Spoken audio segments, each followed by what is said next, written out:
God I'm not wrong about the Granville school board meeting.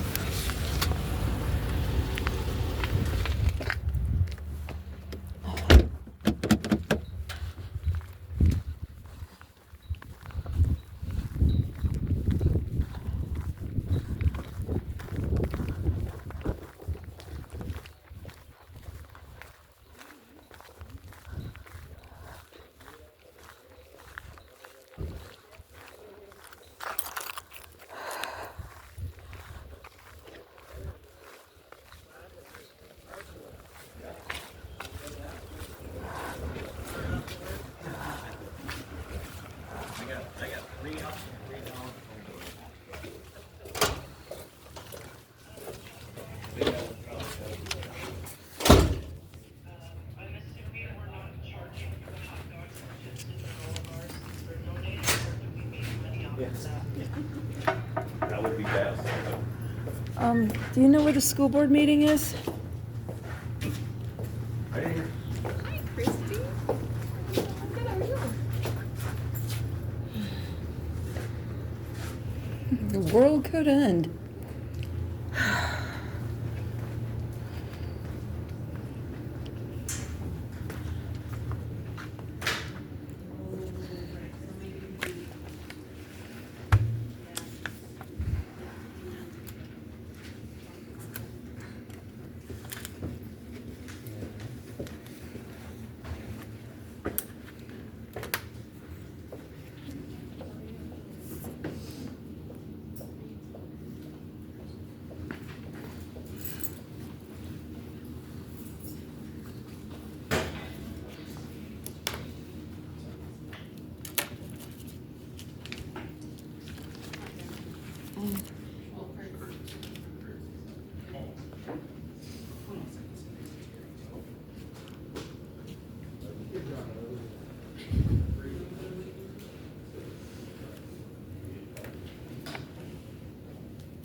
Okay, it's 7 o'clock, so we'll call the meeting to order. Everybody would stand and do the pledge of allegiance.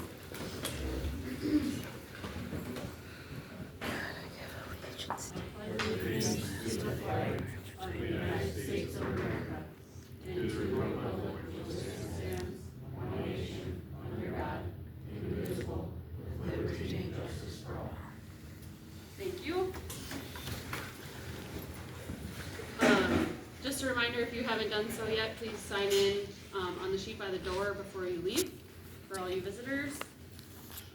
Was there anything we needed to put on the agenda. Where is the rest of it? Do we want to move the audit up so that we only have 40 minutes on, the Zoom meeting? We wanna bump that up to in front of old business? I would like to add building committee fire marshal report to that. Oh, okay. As J, under new business? Recording in progress. And then we talked about the agenda. We need to discuss that. The policy on the The agenda? policy on the agenda, yep, and what the proper procedure is, so we're all clear on it.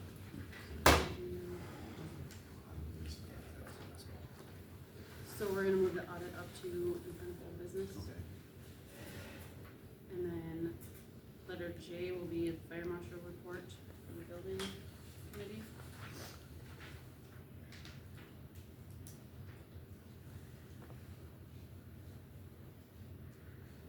And then K will be just, on agenda formulation. Yep. And then, I would like to, I don't know, do we want to do that in policy or policy committee stuff? But I do think we should address at some point, transgender policy.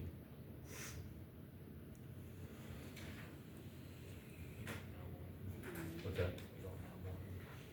Right. I thought we were gonna do that in policy committee once that was established first.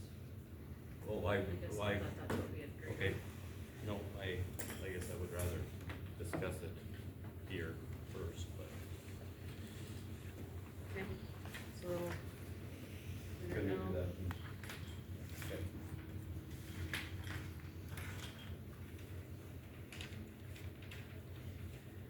Okay, we will move on to approval of the minutes. Anybody have any questions on the minutes from our March meeting?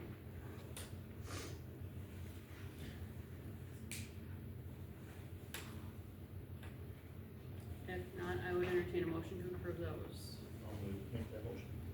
Is there a Second. second? It's been properly moved and seconded to approve the minutes of the March school board meeting. Is there any discussion? Any discussion? Any discussion? Hearing none, we'll proceed to vote. Lori, will you please take roll? Kramer, Yes. Sedlin, Yes. Bailey, Yeah. Macbeth, Yes. Johnson. Yes. Motion carries. On to bills and financials for TGU School District. Was there anything that needed to be brought to our attention, Lori? No. Okay. If there's nothing, I would entertain a motion to approve those. I'll make a motion to approve the bills and financial reports of TGU School District. Is there a second? It's been properly moved and seconded to approve the bills and financial report for TGU School District. Is there any discussion? Any discussion? Any discussion? Hearing none, we'll proceed to vote. Lori, will you please take roll? Sedlin, Yes. Bailey, Yeah. Macbeth, Yes. Johnson, Yes. Kramer, Yes. Motion carries. On to bills and financials for Head Start. Danny, anything in addition to what we have? Nope, it's all in there. The Okay. fire inspection report's in the additional folder, and then the other invoice. Okay. Any questions on that? If not, I'd entertain a motion to approve that. I make a motion to approve the bills and financial reports for Head Start. Is there a second? Second. It's been properly moved and seconded to approve the bills and financials for Head Start. Is there any discussion? Any discussion? Any discussion? Hearing none, we'll vote. Lori, will you please take roll? Bailey, Yes. Macbeth, Yes. Johnson, Yes. Kramer, Yes. Sedlin. Yes. Motion carries. Okay, we will, go to the TGU audit with remarks. Oh, We are ready for you. Oh, hold on. It's on the screen in the back too, if anybody wants to look at he puts numbers up.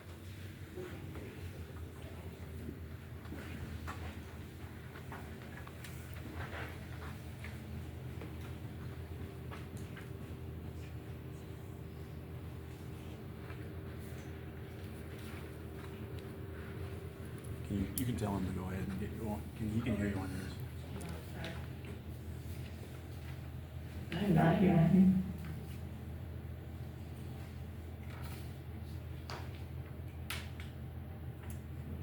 Will, can you go ahead and just start with your presentation?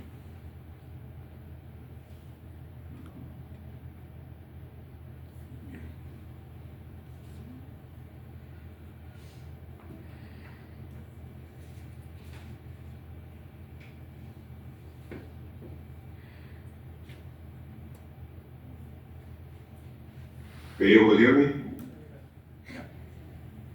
Okay. Lori, would you mind allowing me to share my screen? I've got a presentation I've set up for everything.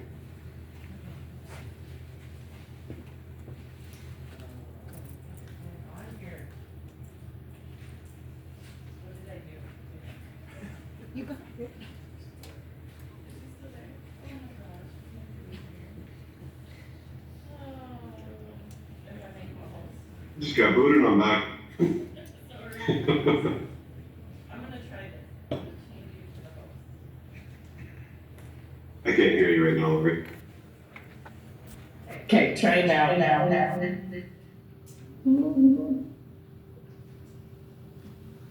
So you should see a slideshow pop up, right? Yep. How about now? All right. Well, sorry for that little bit of a slow start there. My name is Will Young. I'm with Brady Marks and Associates. Let's see if I can get my, there we go. I'm a CPA here at Brady Marks and Associates. I'm a senior manager in Grand Forks office. I've been working on the TGU audit since Brady Marks has taken over the audit. A little bit of a slideshow that I have for everything. The first item that I would like to get to would be the management report. After that, we'll talk about the audit opinion and the financial statement highlights. Lori, does everybody have a paper copy of the report? Yes, they do. Yep, okay. So there should be a smaller, I think it's a stapled letter that would have been included with the reports. It'll say management letter or management report on the front cover or front page. Within that, there are 5 different items that I wanted to go over in regards to things that could be performed to improve internal controls. It's not that the internal controls are significantly deficient because of these or by any means, but implementing these or following these could dramatically improve internal controls for the district's financial statements. So the first one that we noted during our walkthrough of cash disbursements, the district's current purchase order policy is to require a purchase order for most purchases, but we did note that there were several disbursements that we had tested that were either missing purchase orders or the invoices were not formally approved on the invoice. So we do recommend not only using those purchase orders, but to also for the invoices coming in, to have those to be formally approved by the superintendent, just to show that they have gone through appropriate procedures. And the reason for the superintendent doing it is because there's just a lack of staff in the accounting department, being primarily Lori. And there's a segregation of duties issue. And whenever we have that kind of thing going on, we do like to see greater participation by the superintendent and by the board for those disbursements. And I did hear earlier that you did approve the checks for the month of March, so that's one good step to do each board meeting as well. Second observation, there are bank accounts held at the bank that are in the employer identification number of the school district that don't belong to the school district. We recommend to not allow any other entity to use the EIN of the school district, whether it be a PTA organization, a booster club, anything like that, because if anything were to happen to that bank account, if it were to be drained negative, say if somebody got, their account got hacked into and somebody pulled out a bunch of money and it went into a whole $50,000, because the school's EIN is associated with that account, the school would become responsible for paying that back to the bank. So we just don't like to see any EINs being used, allowed to be used by other entities, just because it presents a little bit of a fraud risk there. The third observation that I have is that when testing Head Start and Early Head Start, specifically the health insurance payable, amounts withheld from employees and accrued for the employer share of health insurance are actually lower than the amounts that are made for the insurance over the course of the year, and it kind of creates an issue at the end of the year where you have a large balance in your health insurance payable that technically doesn't exist because the accrual rates are not properly set up. So I just recommend to update the insurance information in the payroll module to make sure that the proper health insurance amount is being both deducted and accrued by the district on each paycheck. Next item that we have here, did note while we were looking at the bank reconciliations that there are several checks in excess of 2 years of age. The North Dakota Century Code does require all governmental entities and all businesses in the state of North Dakota that if you have outstanding checks in excess of 2 years of age, to submit those to the North Dakota Unclaimed Property Division, and that's something that can be done a few months of the year. So recommend for Lori to look into that and see when those need to be submitted as far as reports and make the submissions as necessary. A little bit more information on that. I would highly recommend though that Lori goes through and make sure those checks still are valid. It's not something where a duplicate check got issued and the duplicate still sitting in the system is uncashed, but a secondary check has been actually cashed so that you're not sending out excess payments. So each one that's being sent in should be thoroughly reviewed for that. And the last observation, although it's not really required for these funds, we do recommend that a budget is created for the building, the sinking and interest, and the food service funds. This just allows you to properly manage the funds, make sure things are going the way that you hope it would during the course of the year. The rest of this report, just some information stuff that comes off of the financial statements themselves. There are several graphs in there that you can use for your school district's needs. We just like to include some things in there as part of our audit, just to give you a little bit more for any external presentation that you wish to perform. The next item that we have here is the audited basic financial statements. This will be the big bound report that everybody should have received, blue folder. We will get right into it, and on page 2, which, weirdly enough, it is 5 pages in, it's the independent auditor's report. Within this, on the second paragraph, just want to highlight it, that the paragraph that states, in our opinion, the financial statements referred to above present fairly in all material respects the respective financial position of the governmental activities, each may fund and aggregate remaining fund balances of TGU Public School District. This is what's known as an unmodified opinion, which is the best opinion that you can get in auditing. It states that essentially everything's materially correct. There might be some small minor differences here and there, but nothing that's going to throw the financial statements off material. The third paragraph down states that we conducted our audit in accordance with auditing standards generally accepted in the United States of America and the standards applicable to financial audits contained in governmental auditing standards. So this is just letting you know that we did conduct the audit in accordance with generally accepted government auditing standards. We love our abbreviations, so I've got that up there in non-SCAGUS. So, the next item on here that I want to point out on the bottom of page 2 is there was a small prior period adjustment. We'll go over this a little bit later, but there was an adjustment to the beginning net position, and it was essentially that there were some construction progress expenditures in 2022 that were not set up as capital asset items, and so they were expended, reducing your net position, and they should have been capitalized instead. So just an adjustment to bring that onto the books, and net result is an increase in the fund balance, and your capital assets are increased for those. On the next page here at the very top, there is a change of accounting principle for the year. This is for GASB 96, which is a subscription-based information technology arrangement. And I believe last year we talked about the GASB 87 lease implementation. This is essentially the same thing, but for information technology lease arrangements that you have. And anything in excess of 12 months are required to be now presented on the face of the financial statements as an asset and a liability if there's future payments, and then for it to be amortized accordingly over the life of the arrangements. Moving on a little bit, the management discussion and analysis here, we've got on page, starting on page 6.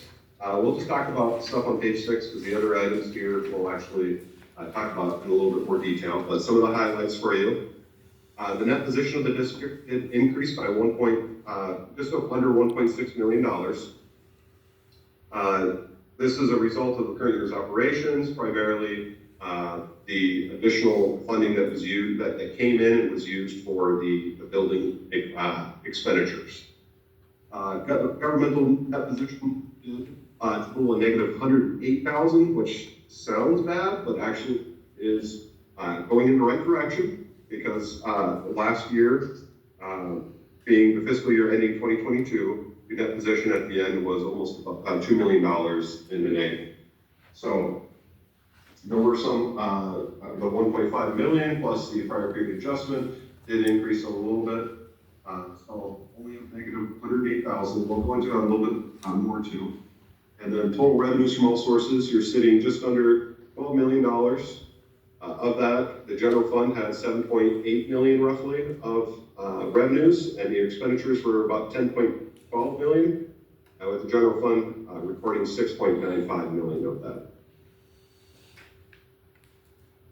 Getting right into the financial statements, which start on page 13. The first statement is your statement of net position, and for anyone that's familiar with business statements, things like this, this would be your typical balance sheet.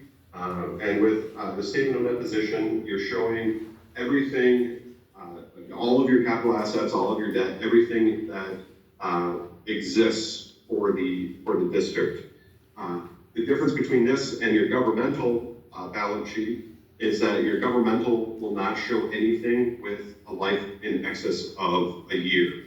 So it's really your current economic resource method or the other set of statements that we'll go through as well. Well, within this, your current assets were about $4.35 million. This is a slight decrease from last year, about $27,000, which makes sense because you did have a lot of increases to your capital assets. As you can see on the next item I've got is $5.49 million of capital assets overall for the district, which is an increase of $1.5 million. Your net position, again, was a negative $108,000. But some items to point out, your investment for capital assets sitting at just under $4.8 million. That is an increase of $1.6 million. Debt service is sitting at $103,000. That did increase by about $4,000. The building fund did decrease by about $522,000. It's sitting at $363,000. But a lot of that is due to expenditures that occurred. And then your student activity fund, that did increase by about $55,000 and to an ending balance of $195,000. Now your unrestricted for the last 9 years has been in a negative, as well as every other governmental entity in the state of North Dakota for the most part. This is due to your ND-PERS and your TFFR pension plans, as well as the OPEB plan, or the other pension and employment benefit plan that's run through the ND-PERS office. Going into the next page, statement of activities, this is on page 14. Down at the bottom, just want to point out your increase in net position of just under $1.6 million, which from the current year, but then you also have the prior period adjustment, which is the third item from the bottom, which is just under $300,000. So it did give you a current, a net increase in the current year, essentially, of just under $1.9 million. So a pretty healthy increase for that. Balance sheet on the next page, page 13, or page 15, I'm sorry. Couple items to point out are your fund balances here. So this, again, this is showing your current economic resource method. So this isn't showing any capital assets, any debt. This is showing kind of your cash basis statements, if you will, with the exception of payables and receivables. So within here, you'll see in your general fund, you do have about just under $2.9 million of general fund fund balance. Your building fund balance is $355,000. Your Head Start did actually increase a little bit, but it's still at a negative $42,000, and that's due to things that occurred in the prior year. Moving on here, on page 17, this is your statement of revenues, expenditures, and changes in fund balance for governmental funds. A few things to point out that I think are quite interesting. Revenue state sources, just over $4.4 million. This was an increase of about $730,000 from the prior year. Your federal revenue went up by about $821,000 to a current 2023 total of about $4.28 million. So some healthy increases in there, but those increases were used for building purposes. So it's not like there's a lot of extra money sitting around. It was used for specific purposes in those regards. Now, capital outlay, next item here, as mentioned, that this is current economic resource. Any of your current year capital additions are going to be reported as expenditures, as well as any debt that you're paying is going to be reported as expenditures. You look kind of at the middle of the page, bottom of the expenditures section, you'll see capital outlay for the year is just under $1.5 million. You did have some debt service retirement of about $303,000 that you paid off during the year, so some pretty healthy payments, as well as some pretty healthy outlays there for capital equipment. Moving on, we're getting to the notes of the financial statements, and this is going to be pages 19 through 49. And if you think I'm talking a lot right now, if I get through all of these footnotes, I'm going to be here for hours. So I'm going to hit just the highlights that I think are important for everybody to on the board. The first one's going to be on page 30. Give everybody a moment to flip to that page. And this is a footnote regarding your capital assets, so you can kind of keep track of what you got for future expenditures for that statement of net position and statement of activities. Right now, you have about $5.46 million sitting there in undepreciated assets. You had current year additions, as I previously mentioned, in construction in progress of just under $1.4 million, but you also did have some building improvements, some equipment purchases, and some vehicle purchases during the course of the year. Below that, you can see there's $219,000 of depreciation related to the buildings, equipment, and vehicles, but you also have some amortization related to the leased buildings. Moving on to page 31. Your long-term debt, and I wanted to highlight this because this has an impact on your net position at the end of the year. But if you look at the bottom of this graph, you'll see the net pension liability. We had an increase of $5.2 million and a retirement of $1.3 million. These are numbers that, unfortunately, the district cannot control, has no power over, cannot pay down in advance, cannot adjust to make their financials look better by paying down in advance. So it's kind of is what it is for all districts and all governmental entities within the state of North Dakota. It really will go up and down depending on how the market's going and depending on how the actuaries determine what the future retirements are going to look like.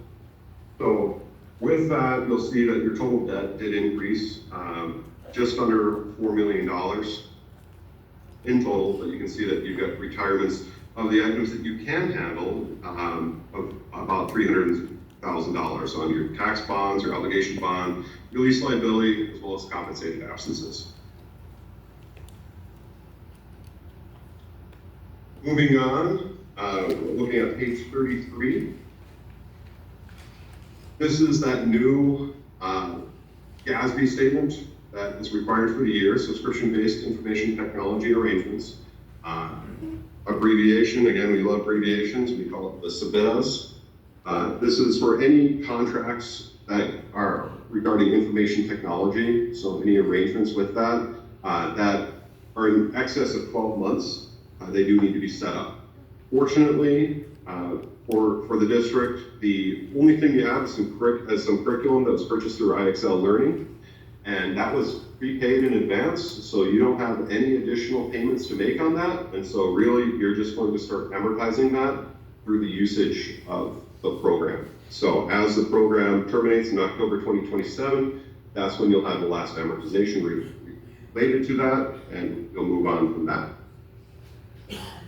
And then on page 48, and I'll give everybody a moment to skip forward to that. This is the prior period adjustments. As previously mentioned, there was some, when we came out this year, there was some construction in progress that occurred in 2022 that was not caught.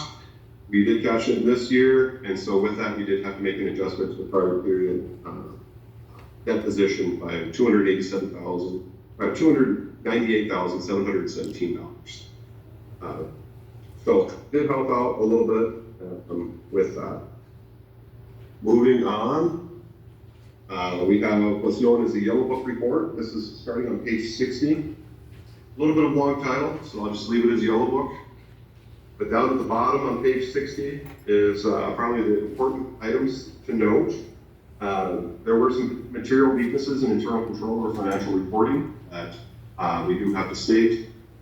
Fortunately for you, these items, most school districts and governmental entities in the state of North Dakota have these issues.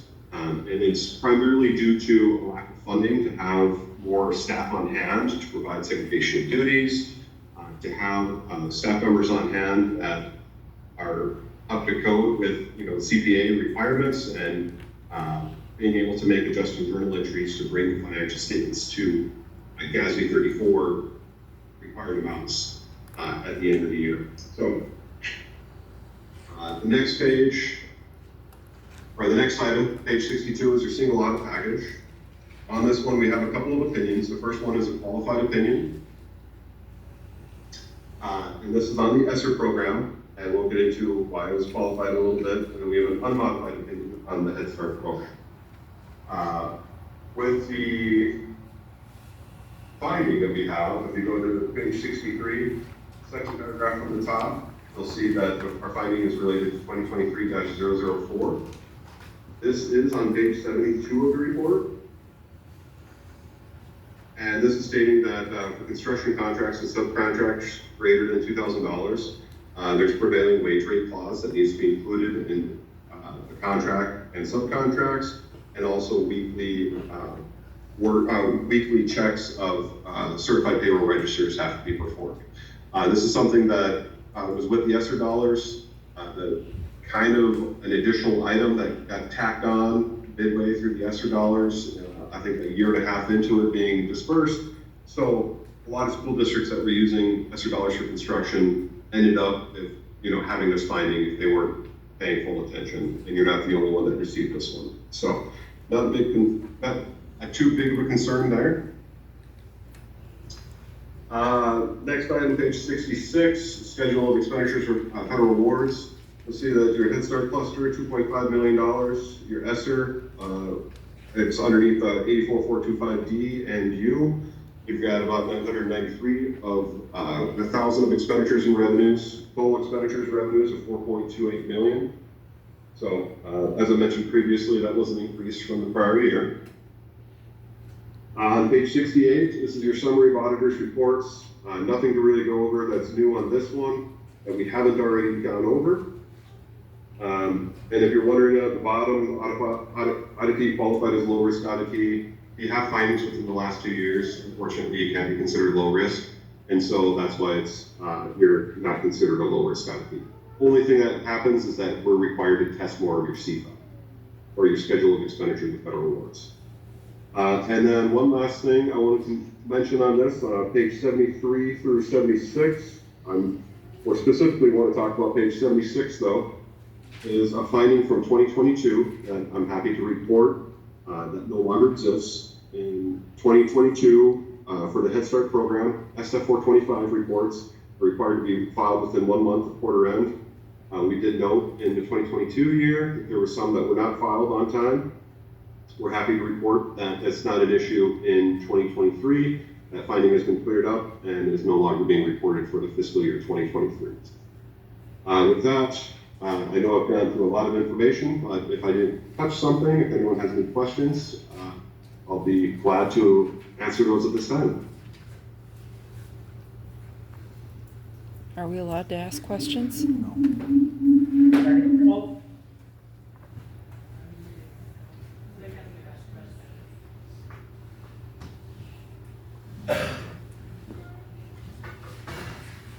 questions from us.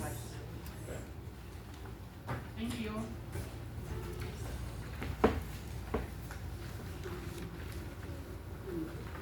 Looks like there's no questions.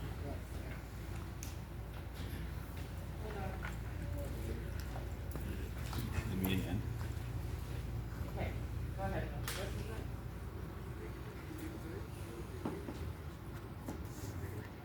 Okay, we'll do that. Thank you, Will.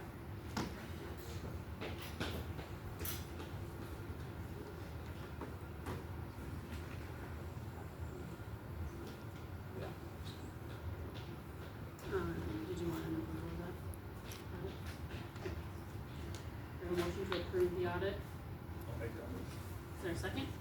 Second. So properly moved and seconded to approve the TGU audit by Brady Marks. Is there any discussion? Are all the observations taken care of? Are you talking about in here? Yeah. Okay, so to go over those. The EIN number, I have been trying since I started, but I cannot take our EIN number off of a bank account that I am not on. And I don't even know what bank account this EIN number is on. I've been told that it was an alumni group from Uptown. I've been told it's an alumni group from New York City. I've tried contacting people. Your Samantha Grader gave me a contact number. Nobody responds back. So I don't know what to do there. I'm doing everything I can to get our EIN number off of there, but I can't take it off of something I'm not on. The other one would be the football fundraising and then the Granville FFA account. The school account, not the other one. Is Towner's FFA account under your control for your stuff, but Granville's is independent then? Granville's is nothing. I'm not sure why, when they combined, it didn't go under Renee. We've talked about, Ashley and I have been trying to figure out the best way to incorporate that into under mine. I think the best way to do it is at the start of the fiscal year to bring it in. We're just not sure how to do that because I would have to sign every check. And it's her being in Granville. I mean, sometimes getting things back and forth doesn't happen as quickly. So, it's something we're talking about. We just haven't come up with the best thing yet. How about football? Football fundraising, I've asked them to get their own EIN number, so. Again, they have to do that, because my name's not on the account, I can't take it off of it.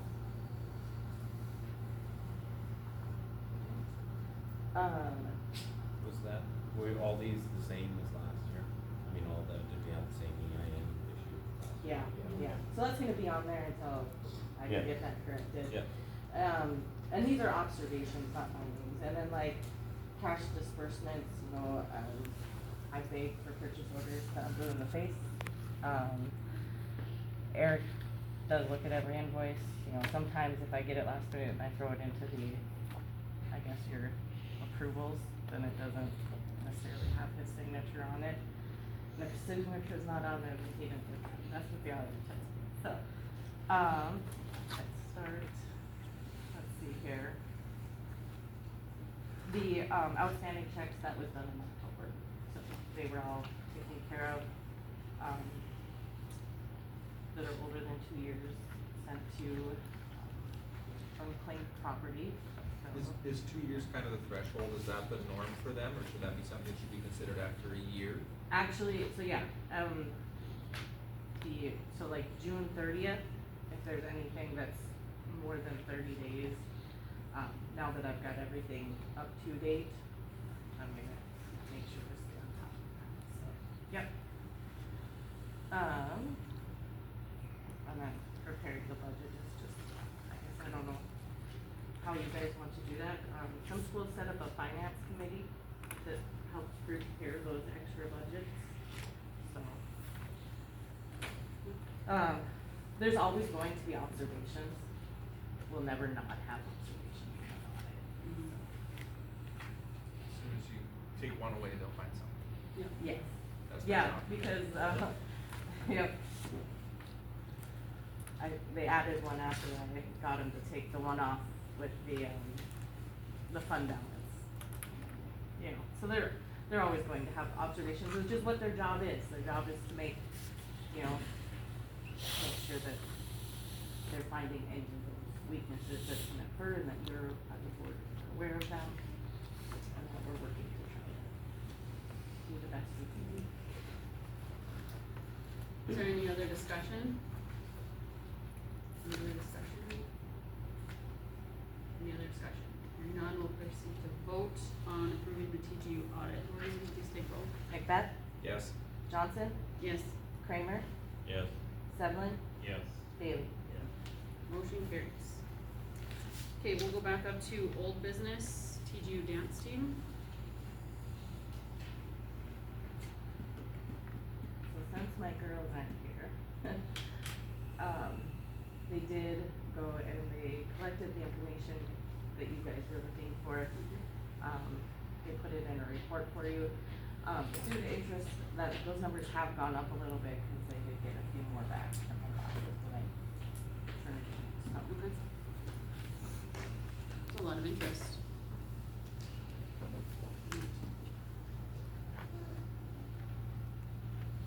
Any comments on that? I guess for that much interest, if they're really going to go through and want to be on the team, I guess I don't see why we wouldn't. So we have to pay for transportation and stayovers and any other activities. You don't, so like, I think they put in here their proposal, what they're asking for you to do at this time is to pay a minimum of $1,000 salary. With 10 participants, it's about $100 per pupil in salary. Which is lower than most of the sports extracurricular salaries that are offered at TGU. They're asking that you do pay for transportation to competitions and the competition fees of at least the state competition. You know, that can range from $300 to $700 depending on the number of dances they compete. Chances are first year they're probably not gonna compete very many dances since they're all learning yet. There's up to 5 categories of dance. They're asking that you pay the $100 fee to be part of NDABD, and allowing the dance team to begin practices as soon as choreography is available, typically around August 1st. Ask flexibility in practice schedules so that students can participate in multiple sports like volleyball, basketball, all of that. And then of course allowing access to the gyms, multi-purpose rooms, weight rooms, stage for rehearsal. They've worked with the AD to ensure they're booking the rooms on open times only. What they're committing to you is that they'll perform at a minimum but not limited to one home football game, one home girls basketball game, and one home boys basketball game. They commit to fundraising for additional choreography uniforms and to help offset the costs to the district. That includes the travel. And the so. How many competitions are there? They have to be, so there's the state competition and then the other competitions are, invitation only, so they have to be invited to those competitions. Don't remember off the top of my head how many there are.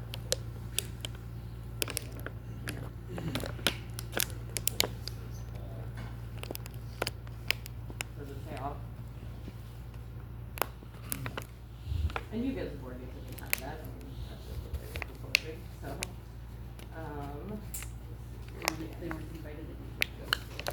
could be 5 total competitions and we only conducted the 3.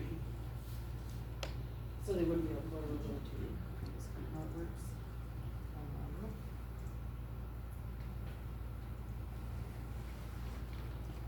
Yeah, the information sent over, I don't think had how many. It doesn't say anything about like rooms for Open Space or anything like that for a competition for that.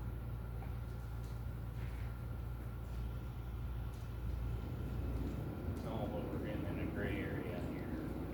I'm not against it, I'm just, Well, you as a board things could need to say, be we're not going discussed to here pay because for that, you know, yeah. all the other extracurriculars do that.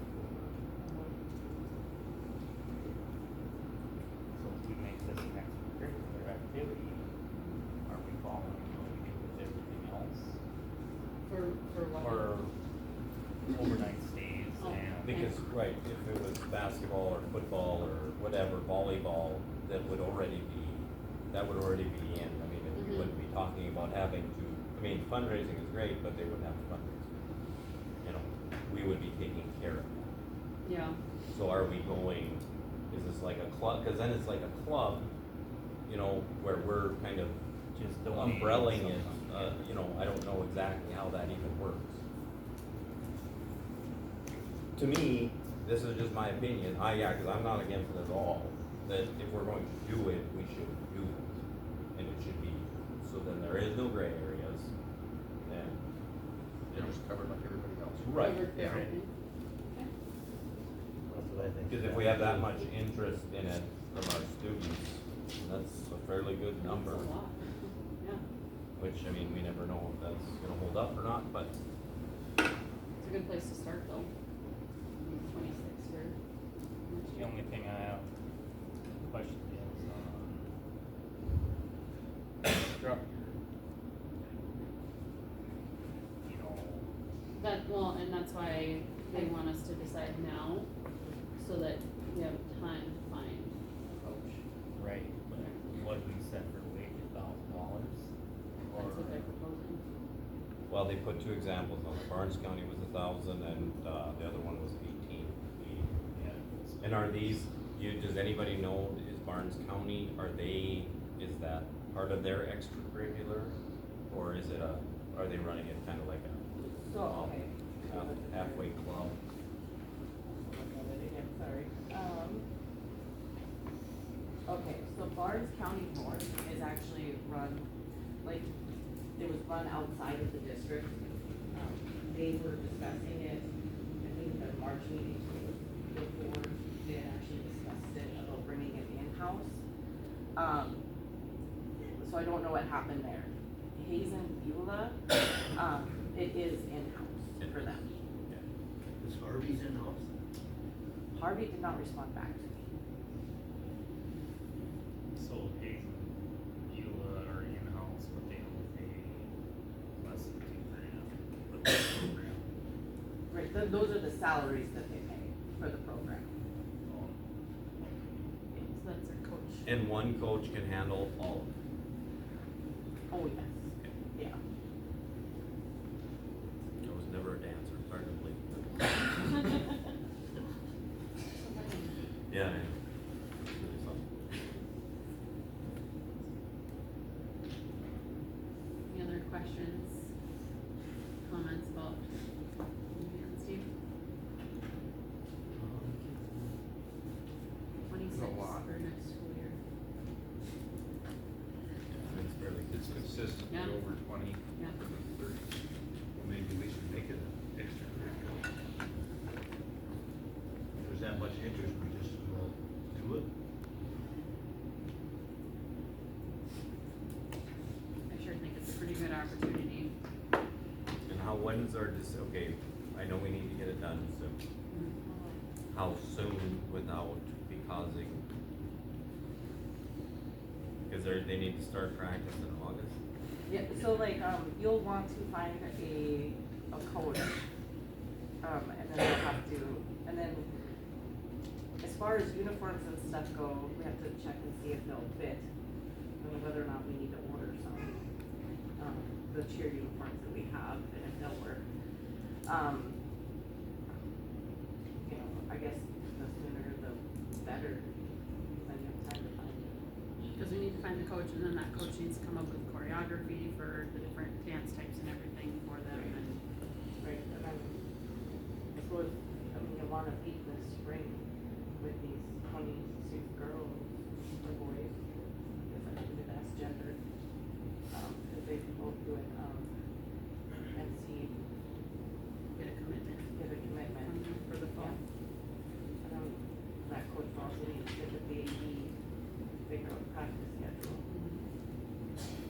So really, we probably need to decide for sure tonight, because if we wait till the May meeting, school's starting around. And how hard is this to do with other sports? How hard is it to dance with other, I mean, Well, currently, my two oldest daughters do volleyball and competition dance at the same time. They have, they competition dance in Minot, and I would say over half of their team does dance and drill for Minot High as well at the same time, so. Minot High won the state, I think it's 2 years in a row. They're pretty good. okay, and there shouldn't be any other than uniforms, which we don't know.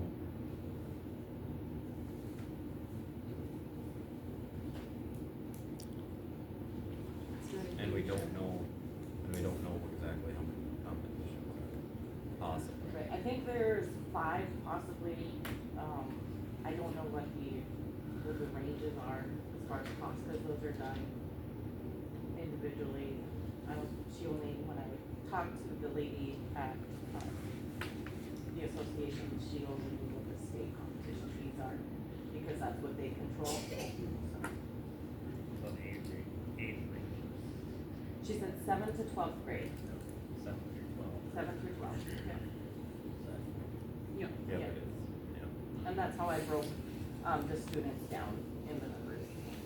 Was, so like, year 24, 25, those are all students that are in grade 7 through 12.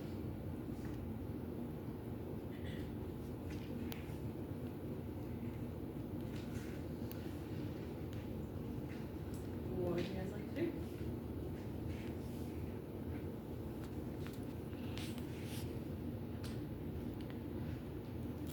Do you, if we do go forward with it, do you want a set salary tonight? Or, is that something we can kind of look at in May? Advertise After for a we've coach, gotten you're it gonna out. have to set up salary.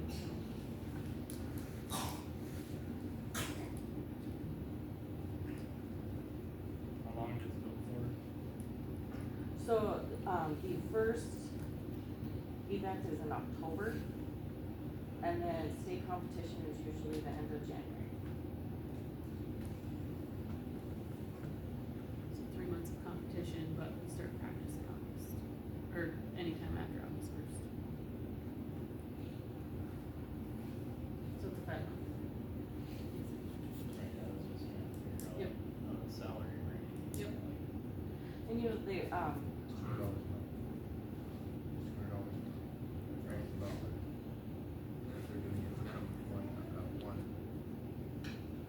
practice per week, like $50 a practice. Is that about all what do they practice?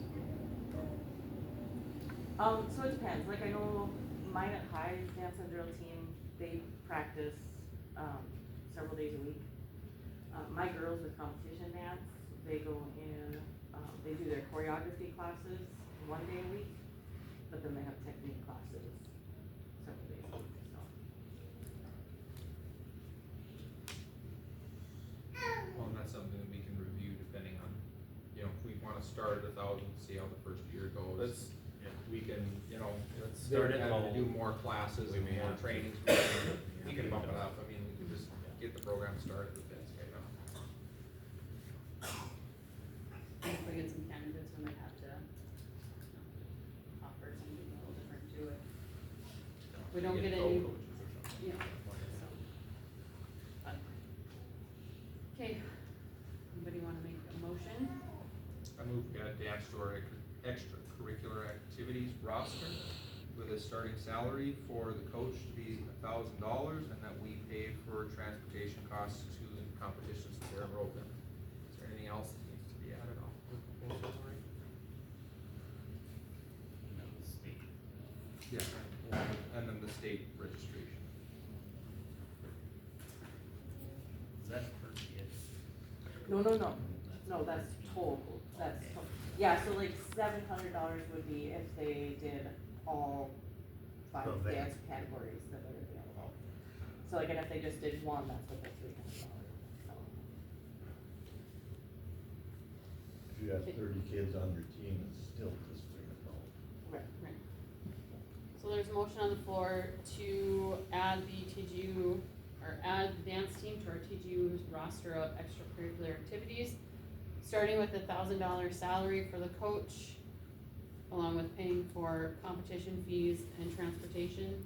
Is there anything else to say on that? Is there a second? I'll second it. It's been properly moved and seconded. Is there any discussion? Any discussion? Any discussion? Hearing none, we'll proceed to vote. Lori, will you please take roll? Johnson, Yes. Kramer, Yes. Sedlin, Yes. Bailey, Yes. McFetrich. Yes. Motion carries. We'll put that out as an open position right away then. Right? Okay, we'll move on to, Be Legendary training. Thought it was a pretty darn good training that the 3 of us anyway were able to make it to, and Kurt decided to get pneumonia. Skip out on us, but, did you get some updates on kind of what our timelines were of? As far as specific timelines, there really isn't a specific date. What she did include, she emailed me back and then also included a sample MOU. Basically, work through Joe Koloski at DPI, contact him. And then they would essentially pay the cost of that coaching for you guys for 12 months. So I assume that at this point, probably you just want to operate under your fiscal year, but I guess that'll probably get to you as well. If you chose to move forward. Should we hold off on this decision tonight until we can see what Westbrook is doing? Yeah, I would like to, since I never got to go, I would like to at least discuss it with some of you guys, see what exactly. My only concern is okay, and I'm, what little I did hear of it, it sounded like there's some major positives there, and I don't think it's gonna hurt us to do this at all. But my only concern is that we need to take it in a grain of salt, because some of this is a little bit political. Baszler, I believe, is trying to get herself reelected, you know, and this is an opportunity for her to do that, you know.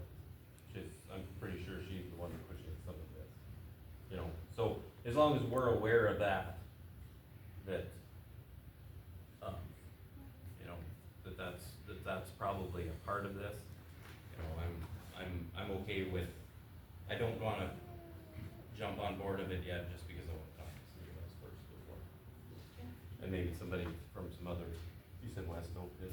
Oh, Yeah. but yeah, and they're gonna have a Or there. board meeting. There's a link in my report to a West Hope Okay. board meeting, which is Yep. next Wednesday Okay. at 7 a.m. Yep. If you'd like to observe there. 7 AM? 7 Yeah, a.m. 7 a.m. Yeah. Also, Get up to- rugby has gone through the training. And I believe St. John was going through the training last week.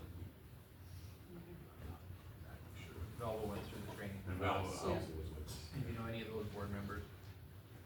I tried to call Lance on it, and he didn't answer, he's having a meeting, but. So we'll just look at it. Then.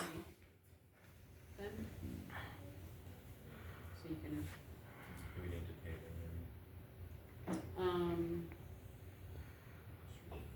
yeah, there's really, Okay. We're good. Yeah, we don't have a motion for so. no. Okay, we move on to the school board election. So, candidate final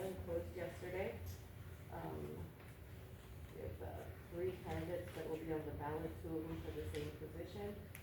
So we'll be sending out a drawing date to those candidates, as far as ballot placement goes. And then just poll workers need to decide who you want me to call there so that I can get that training on the books.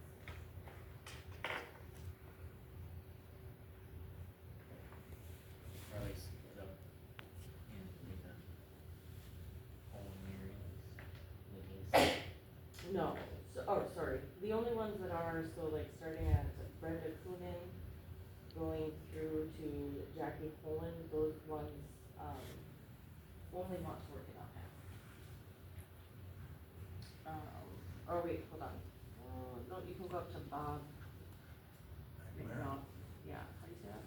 McNamara. McNamara. Sorry. And then Linda Funfelter, she was Granville, and she got stuck in the middle there.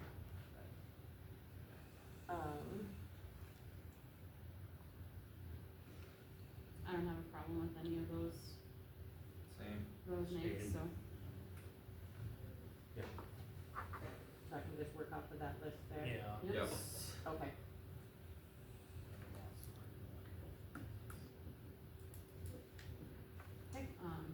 Yeah, and then I guess just let us know if we need more Okay. names, if we need to put out another call for poll workers. Okay. Anything else? No, Matt? that's not much happening other than that. Okay. Sounds good. Okay, we can go into new business, school calendar. So, gave the teachers some options for school calendar, the one they selected in the Dropbox. It's very similar to this year with a couple of minor modifications, I would say. The professional development day that will be coming up next week in April on next year's calendar is moved into October. And the other thing that I guess would be significant, we start a little earlier in January than we did this year, so we start on the second. For next year, so, that is what was selected by teachers. How many early outs are there scheduled? We did not have any early outs on this calendar, they're all full day professional development. So, and same with this. Right, but early outs throughout the year for students, I'm just wondering how many are built in, like parent teachers conference, that's an early out. No, we operate full school days on Mondays. So we go to 3:10. And even before holidays. Last day of school, we release early, but typically, our schedule is full days. We don't have anything scheduled as an early out on this calendar. Any other questions on the proposed calendar for next school year? I move to approve the calendar that's been presented. Is there a second? I'll say that. It's been properly moved and seconded to approve the presented school calendar for the 24-25 school year. Is there any discussion? Any discussion? Any discussion? Hearing none, we'll proceed to vote. Lori, will you please take roll? Kramer, Yes. Sedlin, Yes. Bailey, Yeah. Macbeth, Yes. Johnson. Yes. Motion carries. On to the DC trip. So I provided an itinerary for the upcoming Washington DC trip. This is more of an informational part of the point. I thought it would be interesting for you to see what our kids are gonna go look at during their time on that trip. We have 27 students registered for this particular experience. So I think, to my knowledge, that's the biggest number we've had on a trip like this, so that's kind of exciting. The other thing that I did ask is there's a $1,200 remaining balance for one of the chaperone accounts. So I was asking one of the other chaperones if we could do that. I'm also willing to pay a little bit of that $1,200. I didn't wish to pay as much as the other two chaperones in fundraising.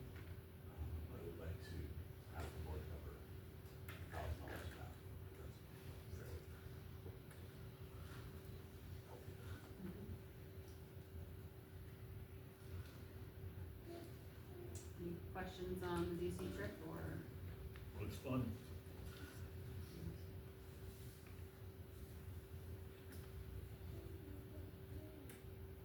I have a motion to cover the $1,000 of the chaperone. I'll make that motion. Is there a second?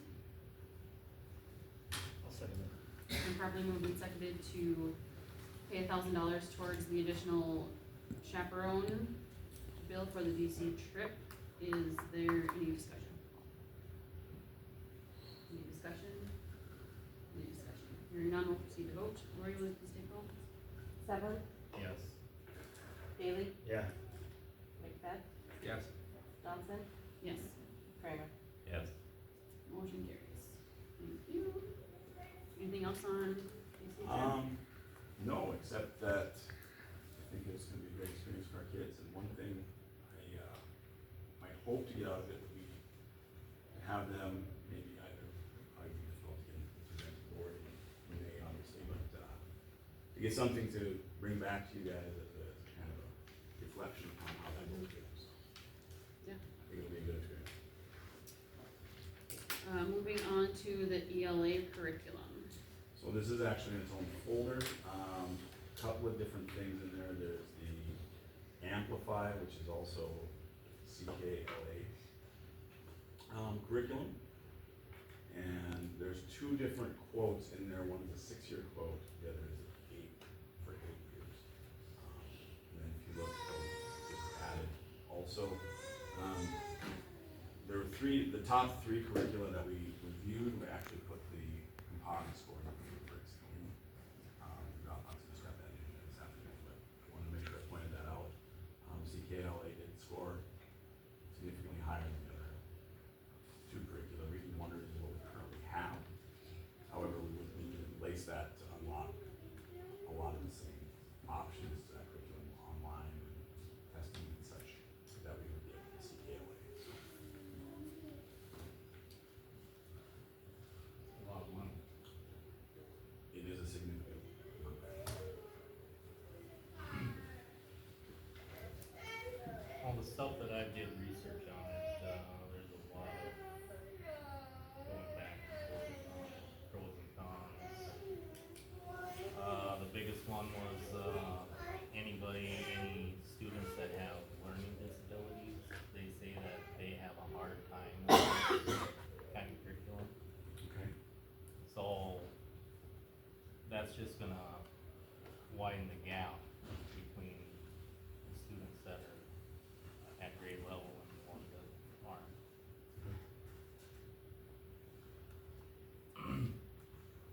Another one was age appropriateness on some of the stuff.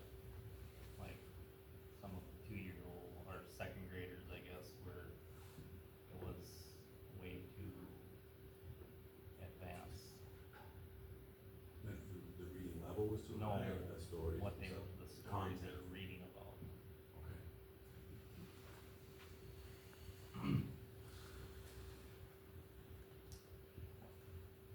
How did we go through and pick this, like, did we get some of the content? Yeah, so we actually had teachers review, have any access to the rubrics, but we had teachers go through, the various content at their level, and then there was a rubric that we used, with a similar rubric to all of them. It identified whether or not that they felt they hit the standards that were in North Dakota, if it matched up to the science of reading training that we're currently going through with our staff members as well. And then there was also outside tools and things that they could utilize with that to help differentiate the instruction. So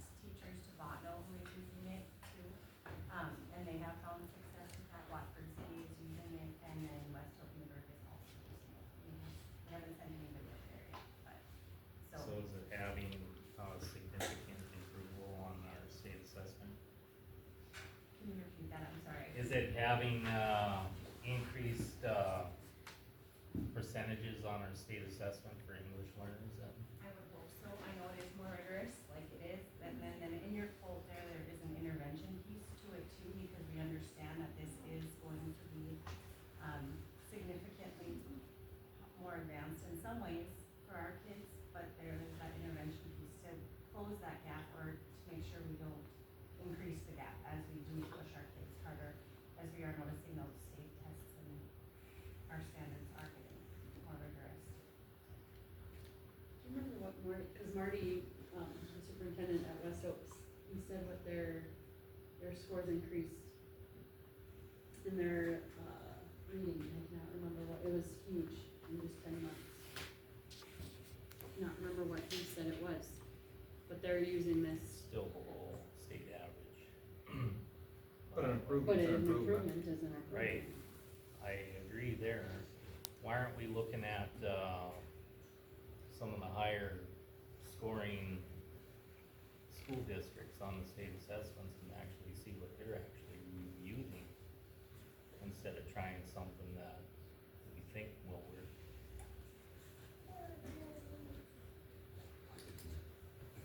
Like math and English, you know, there's some that are 60-70%.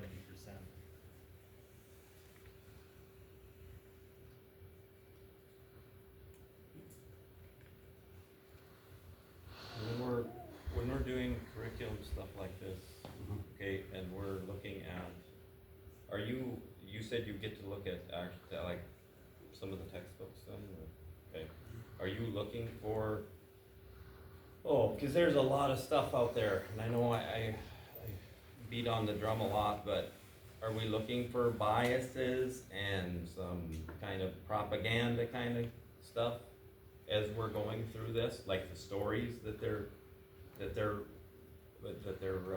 writing in there, you know, are we looking through some of that stuff? I guess I'm not able to identify exactly what would qualify as propaganda.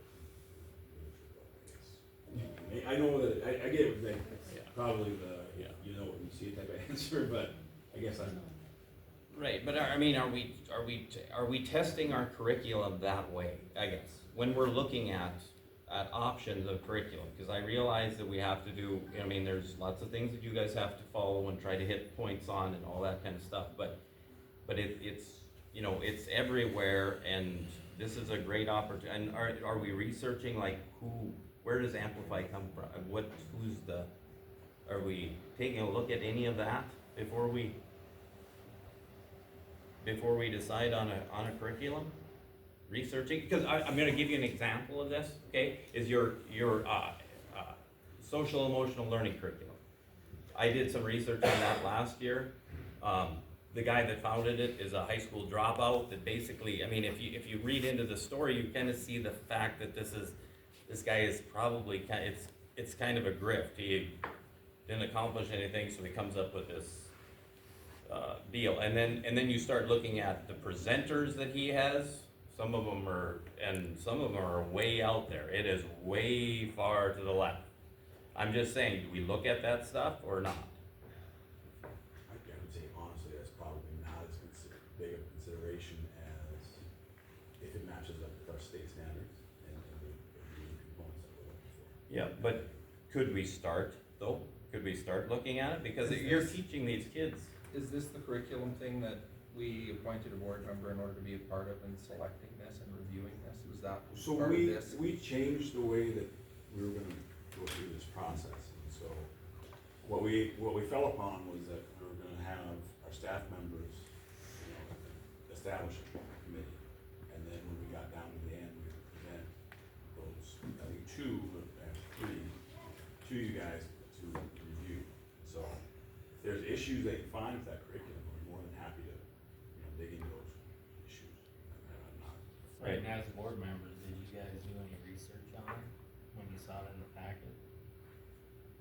Very minimal. I mean, this time of year, I'm not reading on this stuff. I'm waiting until I know, Monday. it's a huge investment for our taxpayers. Yeah. I mean, the positive note is the fact that it significantly outscores what we're, like when you look at a composite totals for academic and technology support, it far exceeds what we're using now.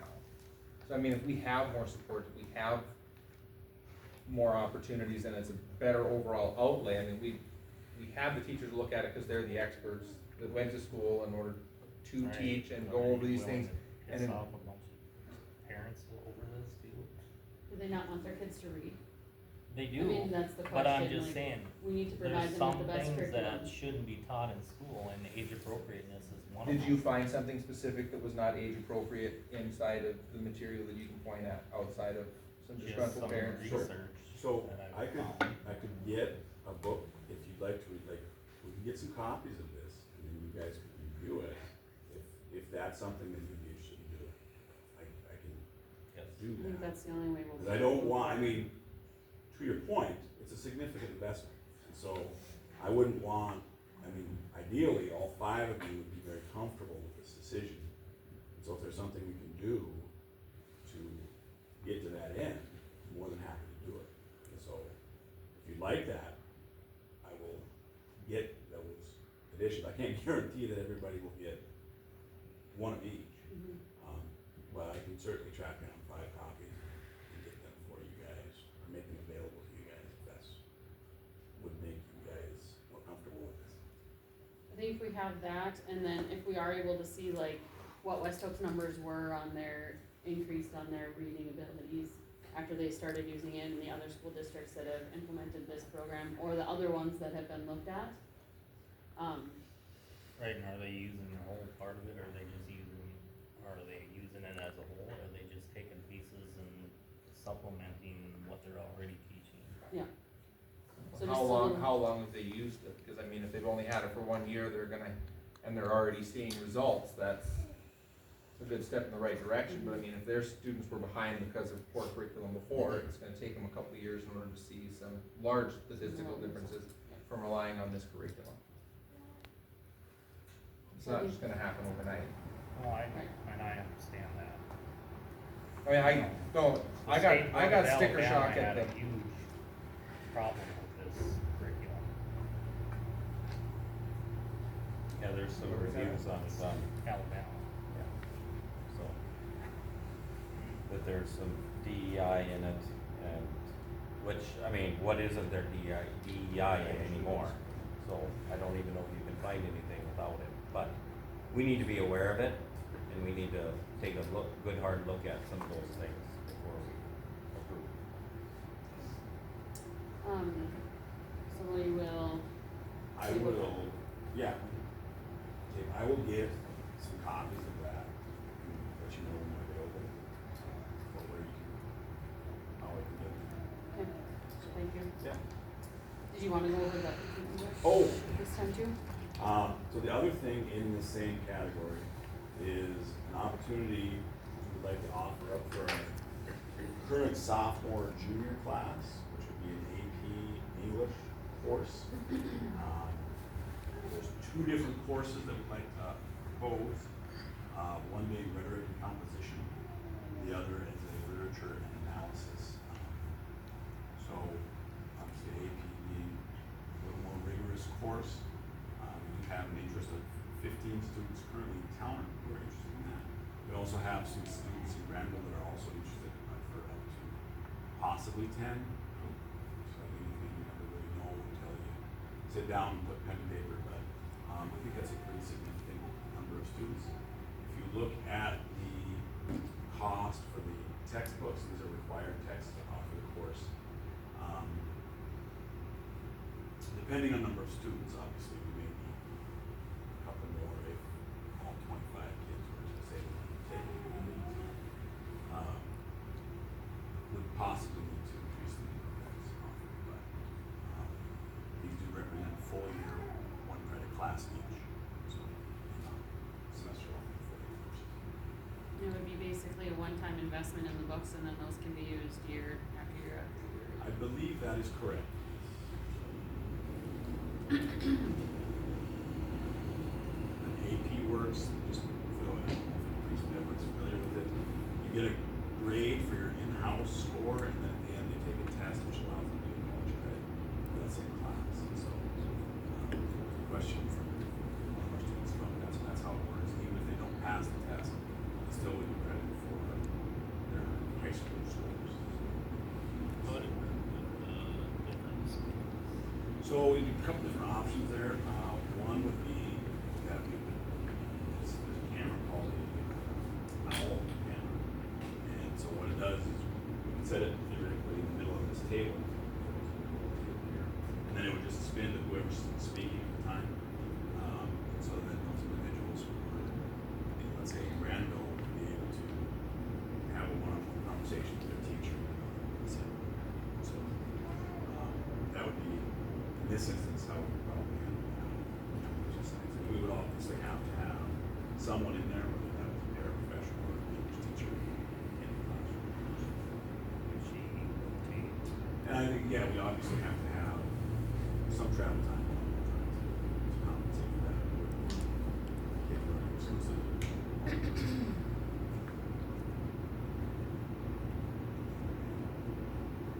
think it's a good opportunity for those upperclassmen to be able to take those courses and also get some college credit for it too. The cost of paying for that, not college credit. For the college credit. It's the first time I'm trying to remember. I don't. Is there a cost for test? There is, typically it's like $70, but in the state of North Dakota, they cover the exam fee for English, math, and science. So there would be no cost to the student, and they can earn up to 4 credits, college credits, which would supplement some of our dual credit that they're taking online, which then they'd be able to have it in-house with one of our own instructors teaching the class. Not as a board, we decided to waive our pay AP. We pay we pay Center for Distance Ed courses. We don't pay for college credit. Well, I think he said the exam is covered for this theory. I'll make a motion to both AP. Is there a second? I'll second that. It's been properly moved and seconded to approve both AP rhetoric and composition programs. Is there any discussion? Any discussion? Any discussion? Hearing none, we'll proceed to vote. Lori, will you please take roll? Bailey? Yes. Beth? Yes. Johnson? Yes. Kramer? Yes. Sedgwick? Yes. Motion carries. Anything else under the curriculum? Umbrella? Okay. On to the PERS benefit plan.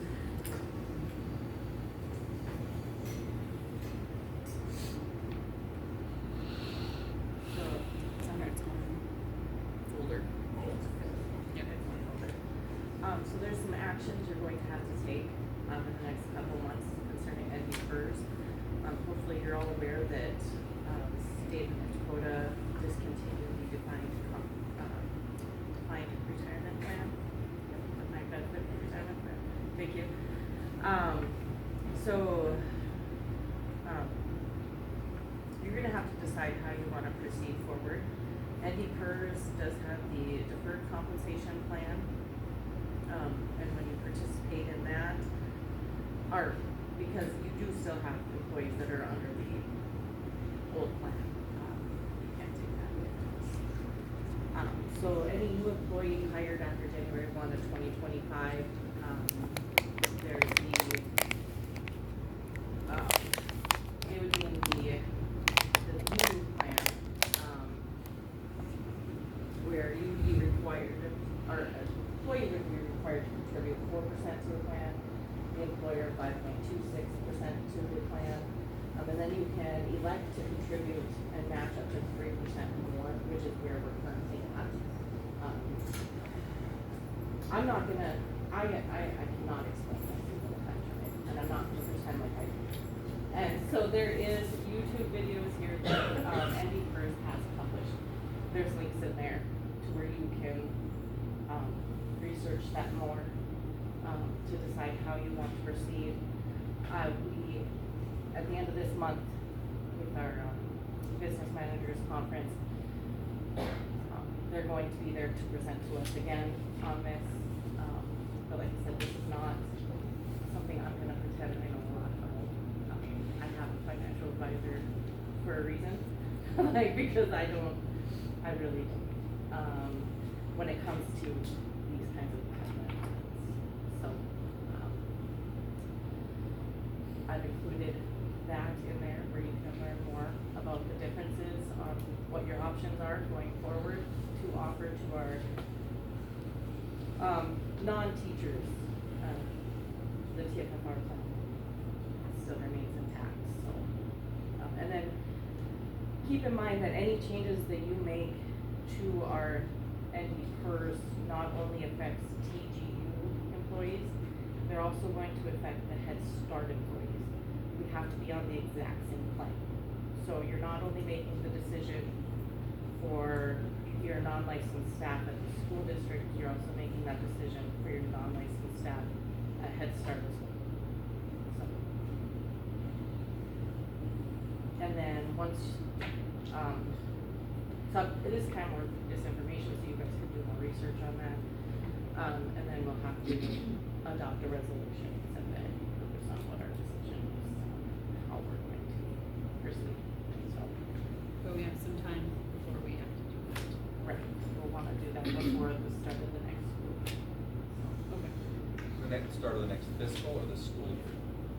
I would probably make it before the next fiscal year, so that they can have the resolution, because it has to be at least 30 days before the change, and the new January 1, 2025, so it all takes effect, so. So we should have to figure out that. Okay. So, we can do your research so you can figure out.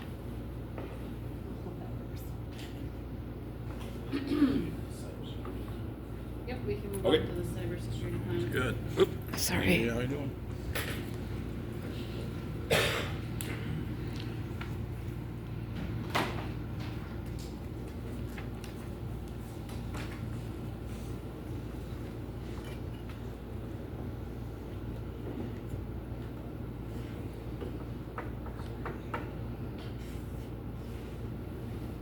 Okay, so, I just put together a really brief slideshow to talk about the cybersecurity plan, integration plan that we need to approve at TGU. This is not that plan. This is just simply something that, like I said, I put together as an informational piece to kind of move us in that direction. Then I forgot my notes up here, so. Take me just a second.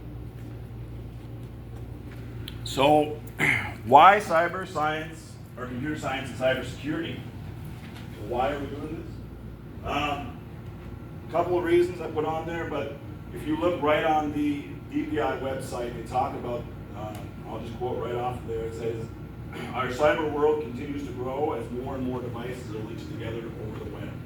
We're becoming more and more dependent on these devices in our connected society, whether a farmer bringing food to the table or a technician working to maintain critical energy infrastructure, or sharing news with friends, you're connected to devices every day.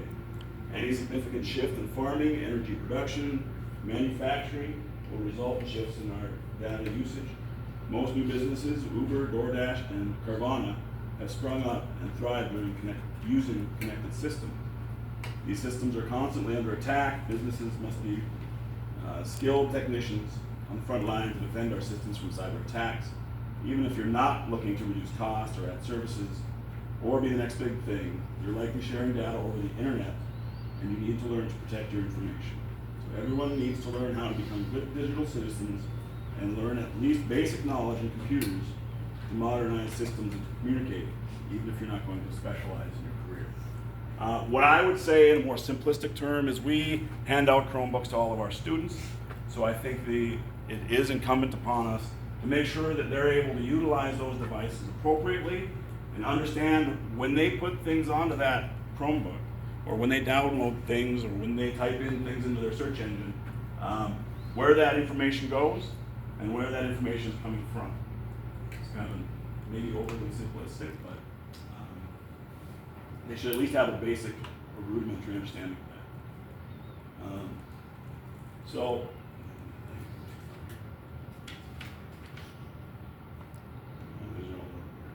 so,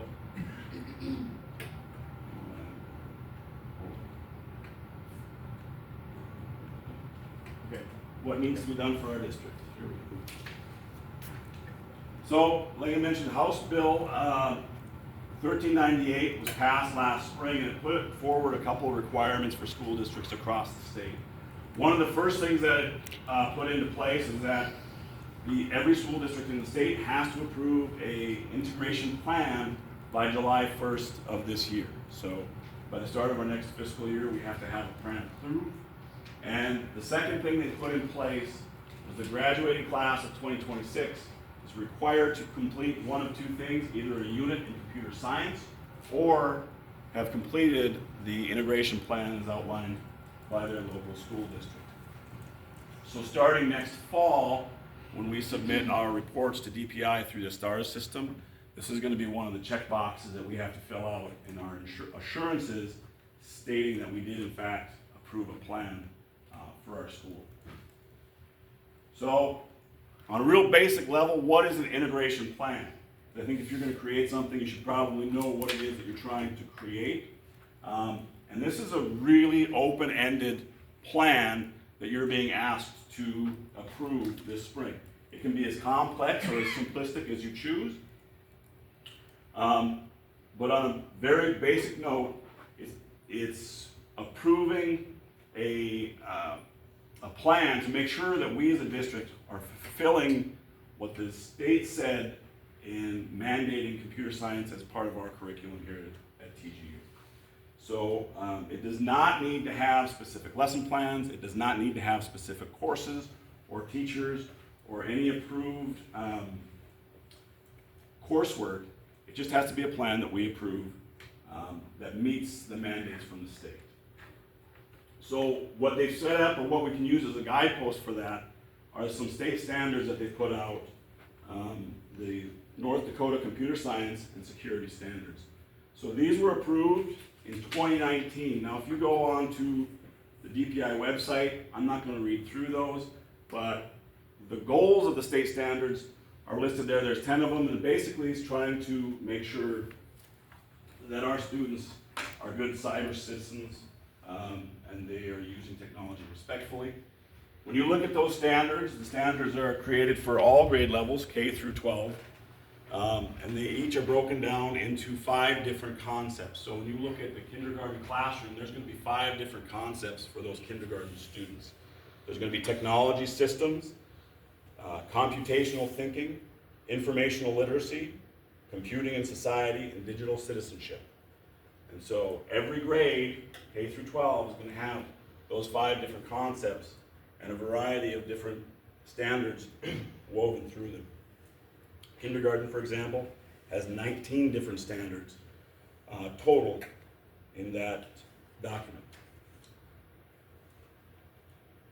So when we look at our school district, what makes sense for our district? In larger districts, they might have the opportunity and the infrastructure to actually hire a computer science department and have those individuals kind of manage the entirety of their integration plan. For smaller schools like TGU, that's really not feasible. So the best way for us to move forward would be to integrate the staff that we already have. For us to hire somebody, it'd be difficult to find somebody that would be willing to or able to teach computer science in a K-12 setting, just due to the licensing issues that we have in the state, also with the teacher shortage.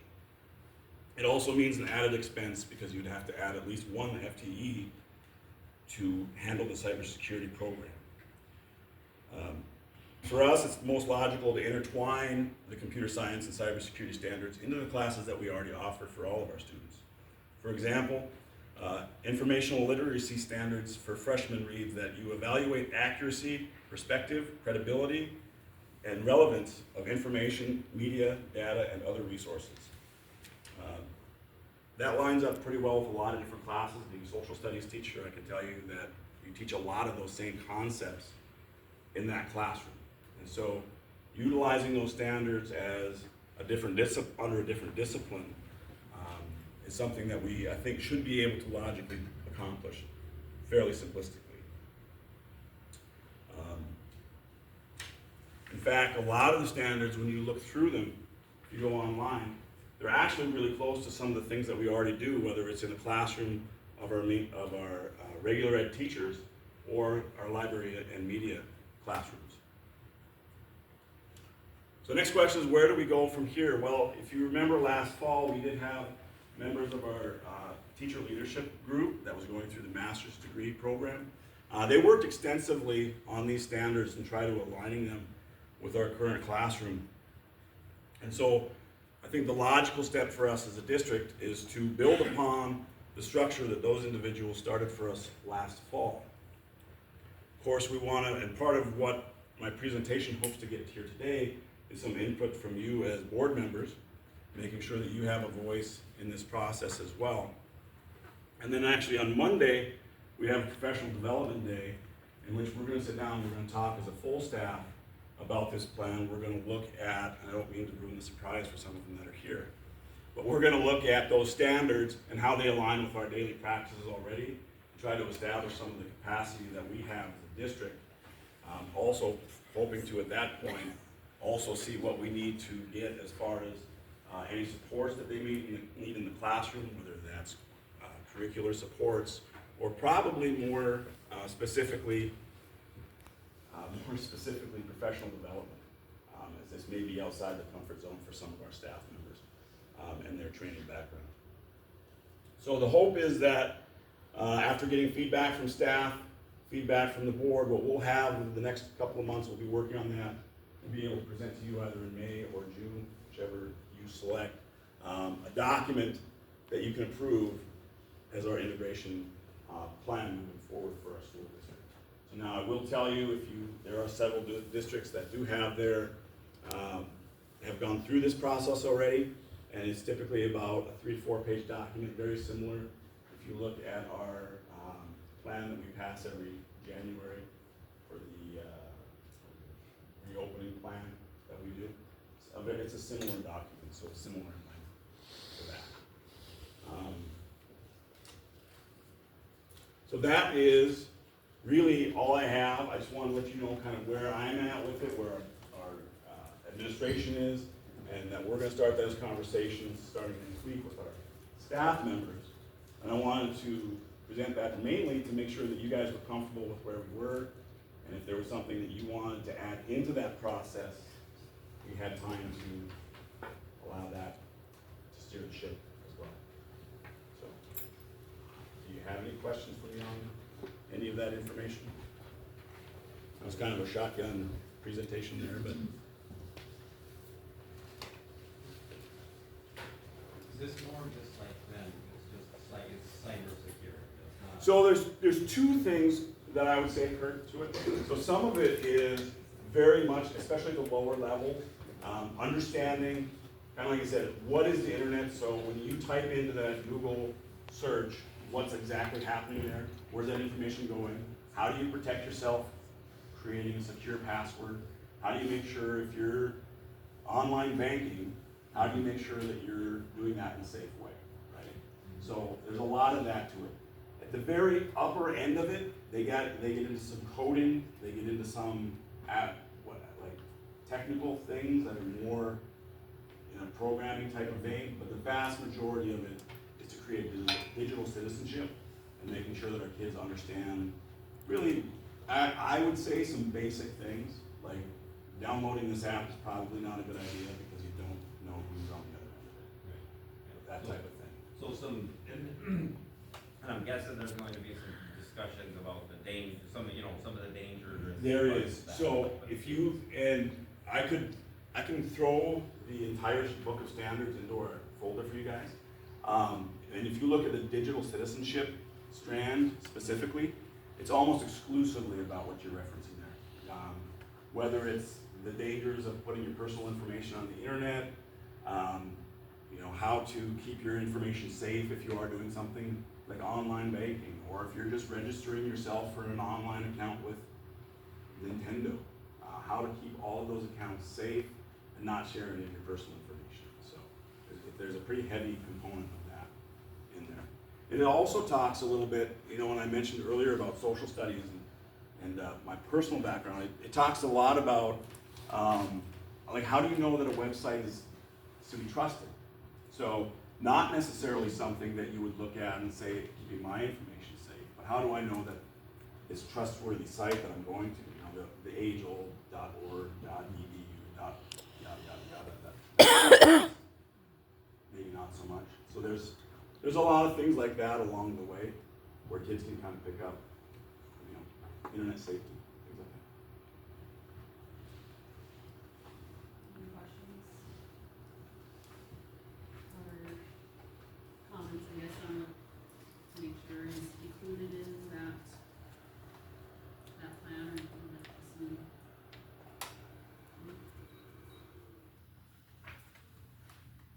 So I would say that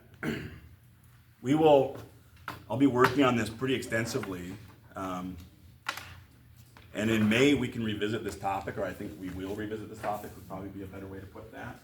And so if there is something that at that time you say, you know, I'd like to make sure that I see this as a component of our plan because we feel it's important, we can certainly add it in at that time.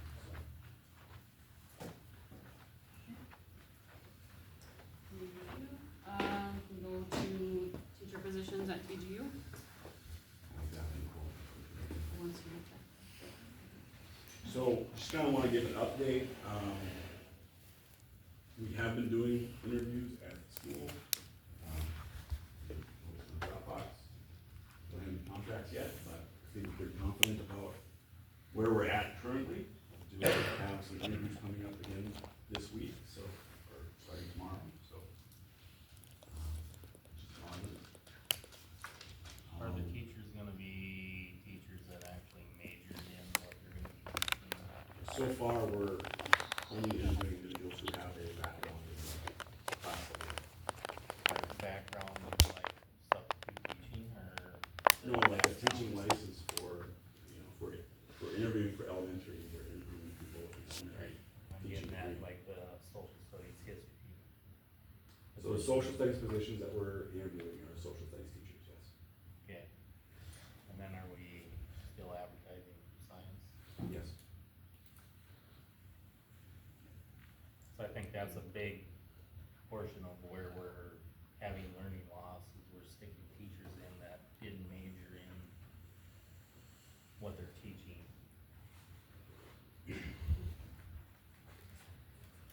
That's applicant though.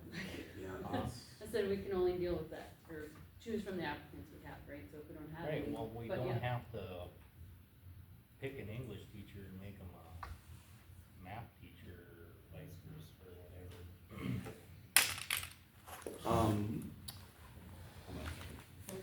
Is that your recorder? Yeah. The one thing that I did want to discuss with the board was the possibility of a data coordinator in the this position. This kind of goes back to a position that we eliminated last year. We didn't hire it moving forward this year. I'd like to kind of shift some of the roles that individual would perform, so that we would have a more universal conversation across the district when we look at our student test scores. And my understanding is that there's been increased emphasis on that from the district, or from the board's perspective. This would also allow us to have an individual who could identify some of the gaps in those kids' learning at specific grade level, and then help identify strategies to make up for that learning loss. So that's something that I wanted to have a conversation about.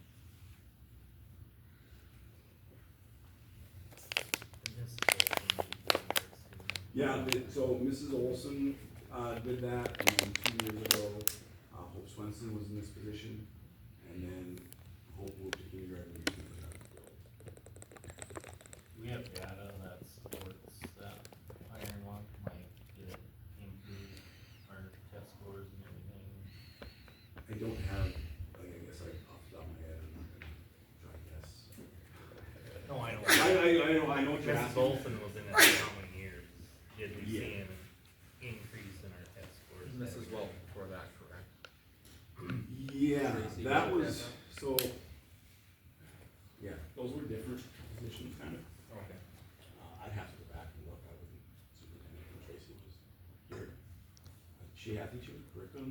coordinator, I wanna say, sorry about that, but I would have to go back. Recall off the top of my head.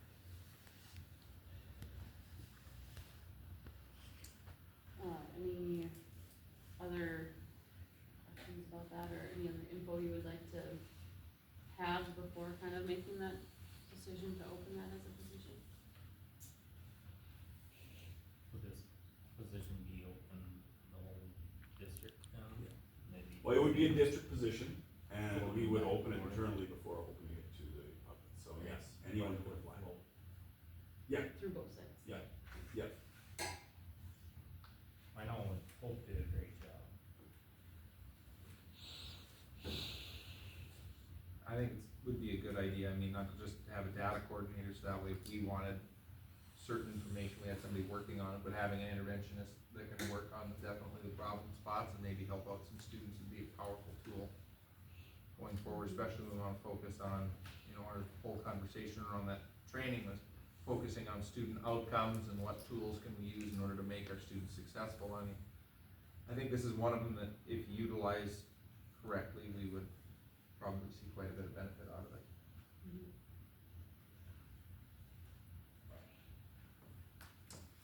I agree, I think it would be good to have, so if we have to look at, I mean, would that give us enough time if we do get some numbers back for next month's, or would we need to I guess do that would that in a be shorter amount of time?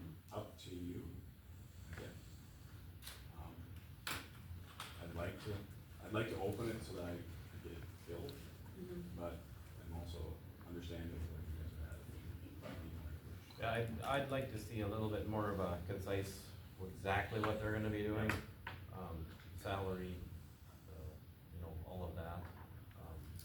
Well, I can tell you that it would be a teaching license position, so they'd have to hold a teaching license in the state. Okay. So, Based on years and our compensation package would be, At each Yeah. site, you know. so this would be similar to when Lisa Olson actually held the position, so it would be a 50% teaching. And then not calling it administration, but 50% data coordinator. And so they would be utilized, and now here's where we would utilize internet connection, because they would work with staff at both sites on, not maybe daily, but certainly on a weekly basis, they would be going to meet with staff in each location. And then going over to, with there's an encounter where you need to go do some coaching as far as classroom strategies, you know, that would be an as needed thing that certainly would be back and forth. And more data, I guess. And just clearly define Right. job description.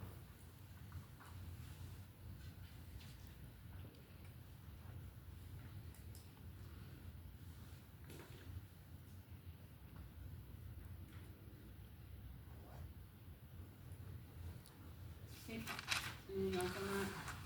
Are we good? Okay, we can move on to policy committee.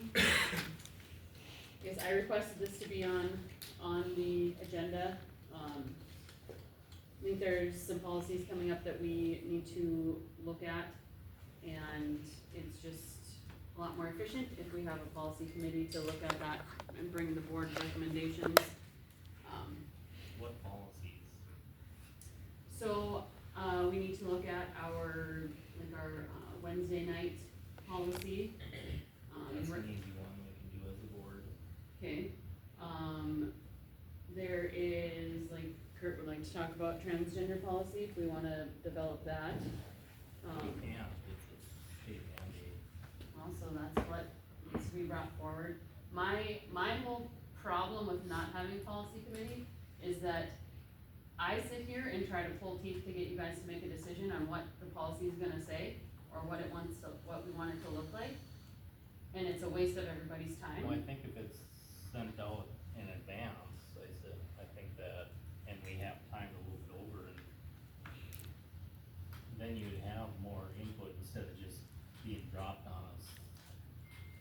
Looking back into when we went through the whole school board association's list of policies, we had those way in advance. And it still took us how long to make decisions on this or that or the other thing, so, Cause most of our policies go through the school board association now anyway, for updating. and they, and they keep them for us, but it's still, when other things come up, I think it would just be a lot better use of our time. You know, one of the things that they talked about I'm with Abby on this one. One of the things that we talked about during, the Be Legendary training was how to manage our time up here, so that way we were spending at least 40 to 45% of our time on student outcomes and reviewing data and looking at performance and trying to set goals and manage our time better. And I mean, one of the recommendations they said was, if you have committees such as building committees and policy committees, a lot of those conversations can happen outside of the board meeting without taking the entirety, because a policy isn't a student outcome. It's what we want our teachers and our staff and our students to do, but it's not results of their actual performance and how we're analyzing it moving forward. I think that this would be a more efficient use of our time as a board in order to have recommendations brought to us like we do as a building committee. The problem I have is there's no transparency there for the whole board. No, you would still have the policy in front of you. Right. To see it, and if you have questions, you'd still be able, the biggest thing is when we're trying to formulate a new policy, or really deep diving into all of them. Which we've never really done since we've been on the board, that's the only thing, I mean, Which has been has been brought up, like, we should do that, so are all 5 of us gonna need to go into every single policy we have beforehand? Every single policy, of the majority of them are housed through the state and updated, right? So we just received actually earlier this month an update from, School Board Association, where they're gonna send, and I believe it's biannually gonna send out updates now, is what their plan is. I'd have to review that, but I think that's accurate in my memory. So you'll twice a year get a lot of updates that will compare to your current policies. If that answers your question.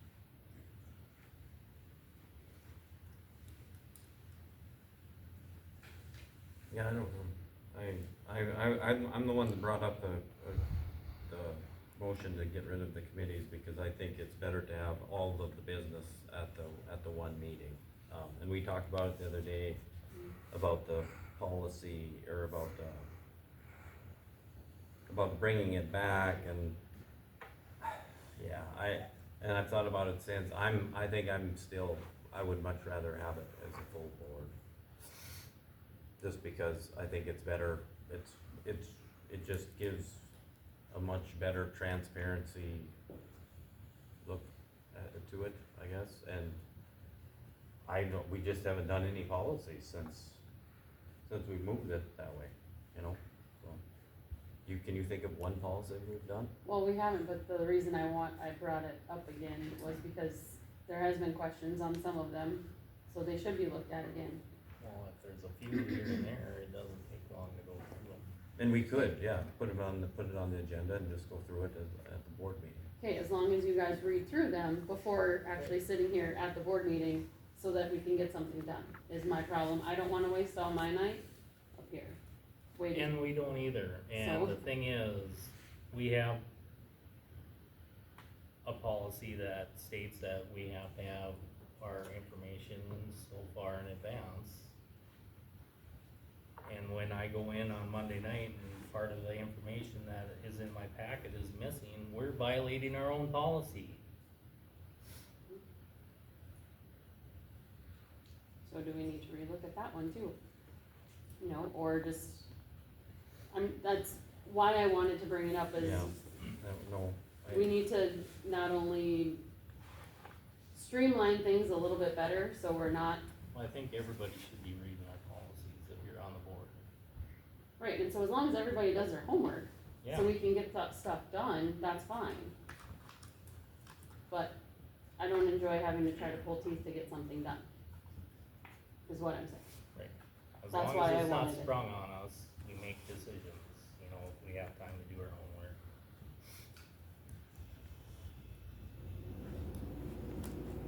Okay, so, not reestablishing policy, We can leave it for now. If we get into a deep dive later, we can always refer to some type of subcommittee at that point too. We can create it at any time if there was a need for like a two-person something. Some kind of major research when, you know, on a policy. But I mean, I would say we leave it as the board. okay, And if we need to, I mean, it needs to be on the agenda. If there's somebody who's got, find something, go through, review the policies. I haven't looked at them now for a year. I went through them all last year, but I haven't, and you forget things. Everybody should be going through them because there's things that we're not, I'm sure that we're not doing that we should be. okay.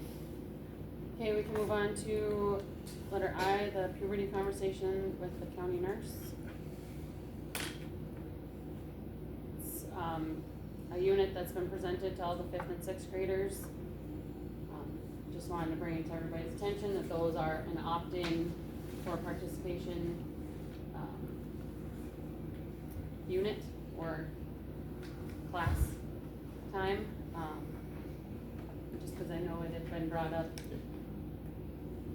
whether those were opt-in or not, so, and all of the parents did return the letters to opt their children into the participating in that, so.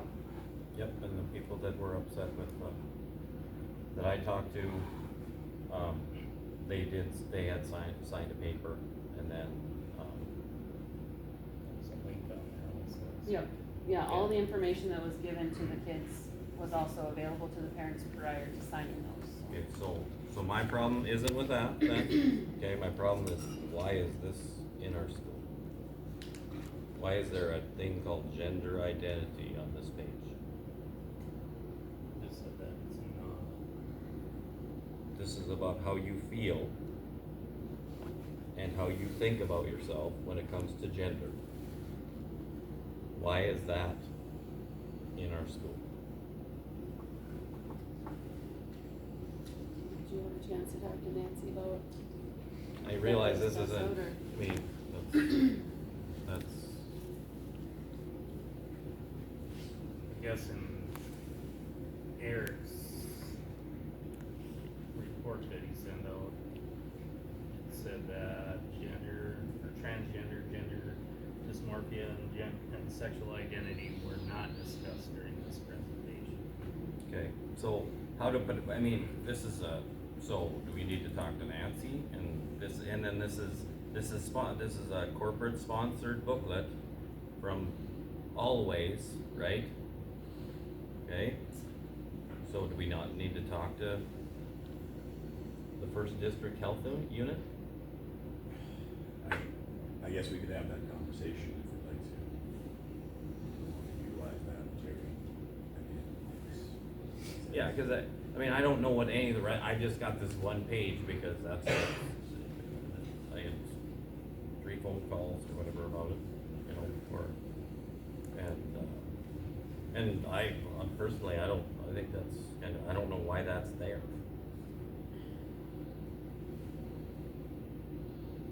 Does anybody else? But I think whoever turned it in the screen was, if it's the health features that are, Well, yeah, it's the elementary classroom. yeah, right. And then, you know, our teachers are in the classroom when it happens. Yeah. So, Yeah. I mean, even when I took it in 5th and 6th grade, and Nancy came to me, there was it didn't have the exact verbiage that's used on this sheet, but I mean, we had that conversation about, you know, as you go through puberty, we're gonna just feel different, you're gonna have your experiences, and that's just the way that it is. I mean, nothing to go for transgender, anything like that, it's just, you're gonna hit it at a different stage than somebody else. Don't feel left out if your friend hits puberty before you do, and, you know, those types of things, like you're not gonna get lost in it, so you're gonna have a different experience than your classmate, because you're gonna have it at a different time. You're gonna be a different age, you're gonna have different emotions, different experiences. I mean, But this what one- I really, Yeah, go ahead, sorry. I guess what I took from it was, it's not designed in order to encourage a different type of behavior based on how you feel about your gender, but just know that if you do feel different or experiencing different things because your puberty is different than someone else's, that's okay. And you can feel normal in that, and eventually, when puberty is over, hopefully everything, comes back around. I mean, gets more normal for you is what I should say. That you don't have those same feelings at the end of that biological process. Yeah, it's tough, right? I mean, we all know we've all been through it. So, but these, I'm gonna read this again, Cameron. This is about how you feel and how you think about yourself when it comes to gender. Everyone's gender identity is unique to them and should be respected. Okay? That's pushing. Doesn't bother me. I think if you look at it from the other side, like I get where you're coming from, Kirk, but if you look at it from the other side of this, it's everywhere now. So we're preparing, or showing our kids that this is what others may think or mean when they say this or that or the other thing, instead of them being completely in the dark about the whole world, I guess. I was completely in the dark when I went through that time. Well, Nobody came and told me that, that my feelings about my gender were. things have changed a bit since then. Right, but that's the point of it, and we have to, at some point in time, our entire society has to make some kind of a stand at this, and this doesn't need to be in here. This just does not need to be in here. I don't see the point in it. Because it's none of their business anyway, right? Well, they're not asking the students to express it. Like, they're not making the students one by one stand up and say, what's your gender identity? I agree with that, Cameron, yes, but why would this be here? What's the point? I don't get it. I guess I'm not understanding your point. That's, it's just information saying that you might feel different than somebody else. There are only two genders, Cameron. There are only two genders. So what are they talking about then? Are there more than two genders? I don't think so, right? So what are they talking about? So would you like for next year for Nancy to present us with all of everything she was going to be bringing into the classroom before she does so? I would say, yeah. I mean, I hate to be like this, but when, we were talking about that with the curriculum, this would be an example.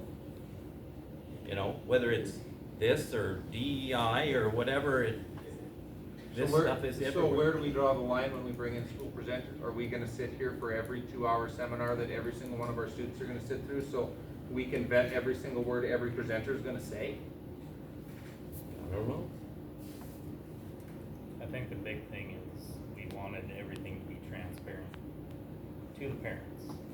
And it was published, you had a link, you could see the information. If you didn't like it, you can talk to your parents can talk to their children or their students and tell them their thoughts on that, or opt out, or to just not read that portion of the booklet, or just have a conversation with them around that portion of the booklet. I guess I completely disagree, so.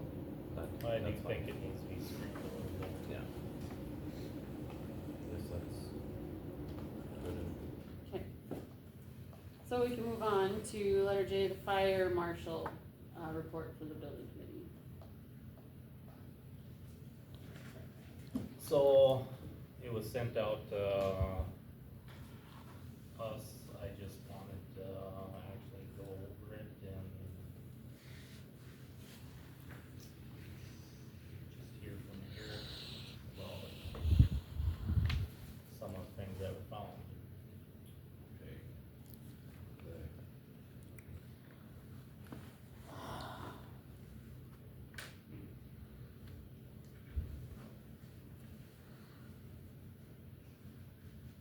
Did you put it in the, you didn't put it in the folder at all? Me? Yeah. No. Okay.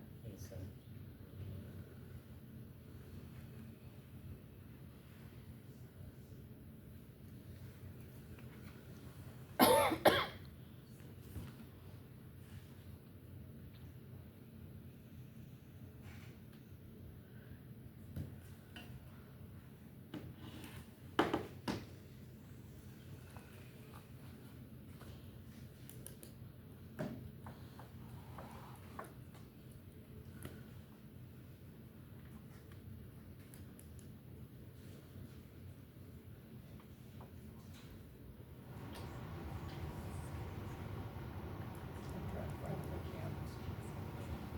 I swear I wrote that thing down.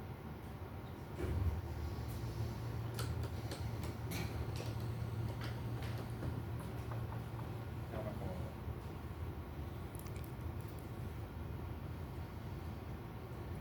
March 28th. I think it was an attachment to a PDF that you put in there. There's a fire marshal report and, staffing update. It was attached back to PDF. I thought it was a separate document.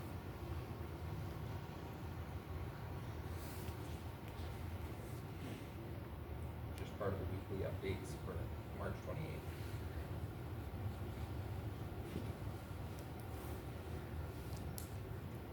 So, that is something we sent out to everybody if you guys are able to locate it. Yeah.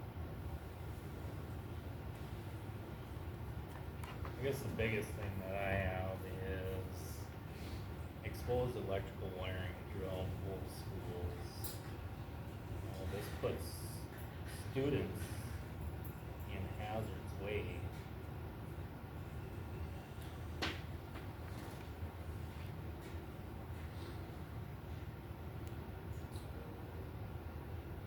I've been in maintenance for almost 30 years, and this is unacceptable.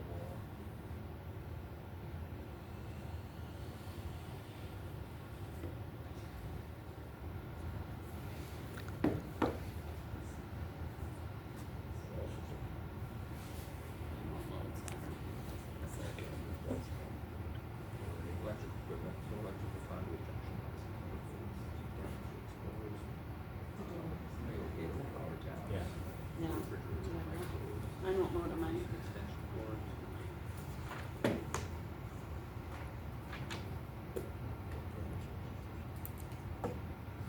Non-visually inspected military personnel.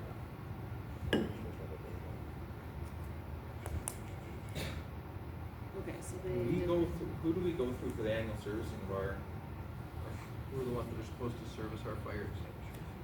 So that is, so there were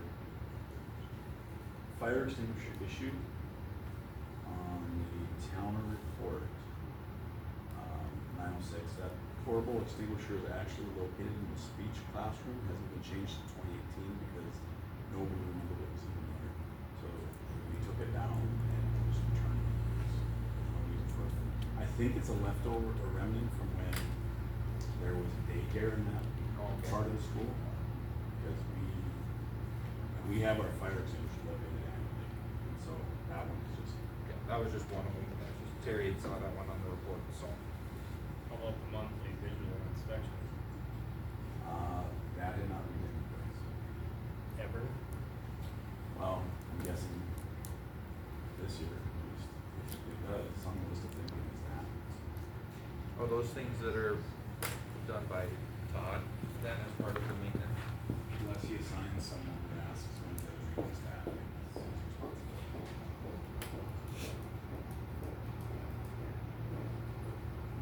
I mean, that is, you know, off of a working list of many other projects Todd has, I mean, I think, you know, addressing that, these reports is probably gonna be number one, so that way.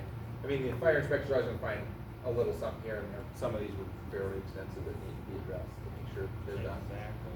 And that's one of the reasons why, when we had our last building committee meeting, and we had asked, like, for like a monthly update from Todd, just different things that he had done in order to make sure that, like, those inspections were taking place, what projects he had worked on, what new things were coming up, other future projects and things like that for him to do it. I think you put a template in this week's.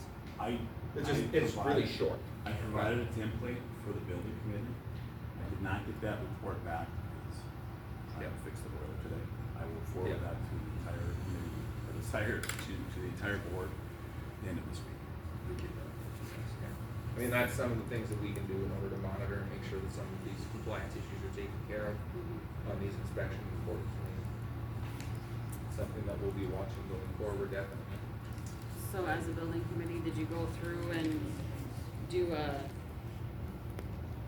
first, second, third, a list of what needs to be addressed first and? Not last week, or last fall, we ended up getting a list of projects and to-dos and things that Todd and Eric had put on as goals for things to be addressed and kind of a timeline for different projects in order to be, And that's why we tackled. asked for the report from Todd, to make sure that things are getting done in a timely manner. Okay. You know, this exposed electrical in both schools, It's not that long of a fix, really. no, there's blocked That's something. exits, not highlighted exits, emergency signs not working. That's, should be checked monthly. Right. Oh, maybe that's something that, those monthly tasks like that, like what they have on the fire report, the fire inspector's report, maybe those are some checklist items that we add to the top, and then he explains the other things that he's done, so he can check off what he's done, each one of those monthly. Yeah. With initials and a date Mm-hmm. of when he has done the inspection. I mean, I'm not gonna hold him hard and true to 30-day window, like if you did it on March 1st, you need to do it on the 31st type thing, but No, but it should in be done any- between meetings. In any maintenance program, Yeah. you have a preventative maintenance plan. You have certain things you have to get done daily, weekly, monthly, bi-weekly, Yeah. things like that. Why can't we do that? It's a simple, you write down a task list that, here you go, Todd, this is what you gotta get done. So that's why I'm Well, asking, like. I'm not arguing You know, that, I I was get a just thinking weekly these. schedule that I have to follow. Yeah. Well, I think that we should do that for ones that are weekly and things like that, and then that's why we get initials and a date, to say that those are the days that they happen, and then, you know, if something happens where it wasn't done to satisfaction, we can kinda go back and see what was done on that day. Because if you're not doing your maintenance, your buildings are falling apart. Stuff is breaking down when it's not being serviced correctly. It's It's a upsetting. problem, yeah. No, I And think all it is a drain on this district. I think- Fixing that could have been repaired before it went totally. I think as you guys as a building committee can make those templates for him to, so we can hold him accountable for those things. Well, just so we can even see what everything that's going on, I mean, we Right. can see projects that are taking longer and what parts are back ordered and things like that. Yeah. That's something we'll definitely meet about going forward for that, is getting those onto the template, kind of discussing those roles. Anything else on that? No, it's just, when I saw that report, I was Mhm. upset. Yep. Okay, we can move on to item K, agenda formulation. Okay, okay. Our agenda, okay, I'm just gonna use an example. I was contacted by a patron, had her contact Evie. Evie then, she asked to be on the agenda. Okay, so kind of for review, just so everybody remembers how this works. We're the board of this district, okay, we represent the patrons of the district, right? Okay, we don't represent the administration, we don't even represent the teachers other than if they're a patron of the district, right? Same with the administration, okay? So why on earth would we ever if a patron asks to be on the agenda. And actually, our policy is that we are supposed to, as a board, vote on the agenda before the meeting. Does anybody even realize that? That's the approval process, it's basically a consent item. The approval of our agenda as we start each meeting. Right, okay, but I'm just saying, and this is not a cut on Eric, because this is how this has been run for many years, before Eric got here, okay? But this is our meeting, all right? We decide what's on the agenda, correct? And why would we ever turn away a patron of the district if they want to speak to the board? That to me is, we're not representing them. But the way that you're presenting it now is saying that I just blatantly turned her away and saying that, but that's how it sounds. But without this the is but backstory. this isn't the only time though, Abby, this isn't the only time that people have asked to be on the agenda, and you've asked for Eric's approval. No, I have not asked for Eric's approval. I have asked the patron if they have talked to the teacher, But why do the they have to? administration. Why do they have to? Because if it's a What if it's a problem, taxpayer? What if it's just a taxpayer? What if it's just a it patron, has no depends on what person they in want the to school? come and talk about. So if it's a problem with a Why would teacher, it depend? Why would it depend? if it's a problem with the teacher, they need to talk to the teacher first. If they Okay. still don't get what they Okay, want out of that, then they need to talk to okay. Eric. And then if it It's still a- is it's a- not resolved, It's a chain of command thing, you reference it back to the chain of command, if you, Well, just- I mean, it's one thing, like, if they have a topic that we're already talking about as a board, at a meeting, and they wanna speak to it, I encourage patrons in order to talk to Eddie or talk to Eric, get on the board, talk about the items that we've posted if they wanna talk about it. That's one of the things, like, when we're doing agenda or, like, formulating an agenda, and like, tonight, for example, we're adding additional items, such as talking about the fire inspector's report. Anybody that wants to come hear us talk about that or address that issue hasn't had prior notice to this meeting, because it got added at the beginning. Like, we spent 5 minutes looking for an item in our email in order to talk about that, so we have to But it was post sent out an in agenda. advance. And how many times, again, this is not a cut on Eric, because this is the way this is been run for a long time. How many times does Eric bring something before the meeting to add to the agenda? Well, those are, That's not really, no, it's not, I'm not, this is not a cut on Eric. He is the superintendent. He's the CEO of the school. We hired him to run the day-to-day operations of the school. This is our meeting, right? Is it not our meeting? it's our meeting, I don't know what you want me to add to that. Yeah, but that's what I'm saying. So if you're gonna do it that way, then that's gotta end So- too. Unless it's an emergency, of course. Yeah, but I mean, like, a lot of things that Eric adds are, oh, here's an additional contract for something we were expecting, here's a resignation, here's, you know, it's, things that have come in last minute. Yeah, no, that- I know, That are just that's- for FYI, Right. usually it's an FYI item and It's not always FYI. No, it There was isn't. one time that negotiations got snuck in, and last minute it got brought to the board and stuck on there, and nobody had the information to vote on it. well, but we as a board, nobody on the board at that meeting spoke up and said, I would like this postponed for a Because it month got in order to do it. pushed. You had every right in order to say something if you wanted to. We could have postponed that, there was no pushing, it was an additional item that was added at that meeting. I was at that meeting. But back to the point of the But representative. that shouldn't have been added last You're, minute. you're correct. That shouldn't have been added last minute. We shouldn't have done it that way. That was the wrong way to handle that. We should have had a special meeting or done something different, and hindsight's 20/20. Okay, so back to the point though of my initial point. We represent the patrons of the district, so why would we not allow them to, and I'm not trying to, but why wouldn't we just say, yes, you can be on the agenda? As long as they If they're- followed the chain of command, and then they still want to talk. Okay, but that hadn't happened yet, is what I'm saying. She had called me first, well, she had called Kurt first, sent her to me, which is fine. But the questions hadn't been, it was questions that none of us were gonna know the answers to. Right, and we have a policy on that. So I said, you need to States call, out the chain of command. you need to call the teacher, you need to call the administration, the school principal of whichever site you're in, and then you need to talk to Eric if that still is not satisfied your answer. Because it was a question none of us would have known the dang answer to. Okay, but, So why waste everybody's time? Again, That's the point of that's the point of having people go to the president of the board or the superintendent, so that way maybe those questions can be answered before they even have to come to the board. Or there's information that they need that isn't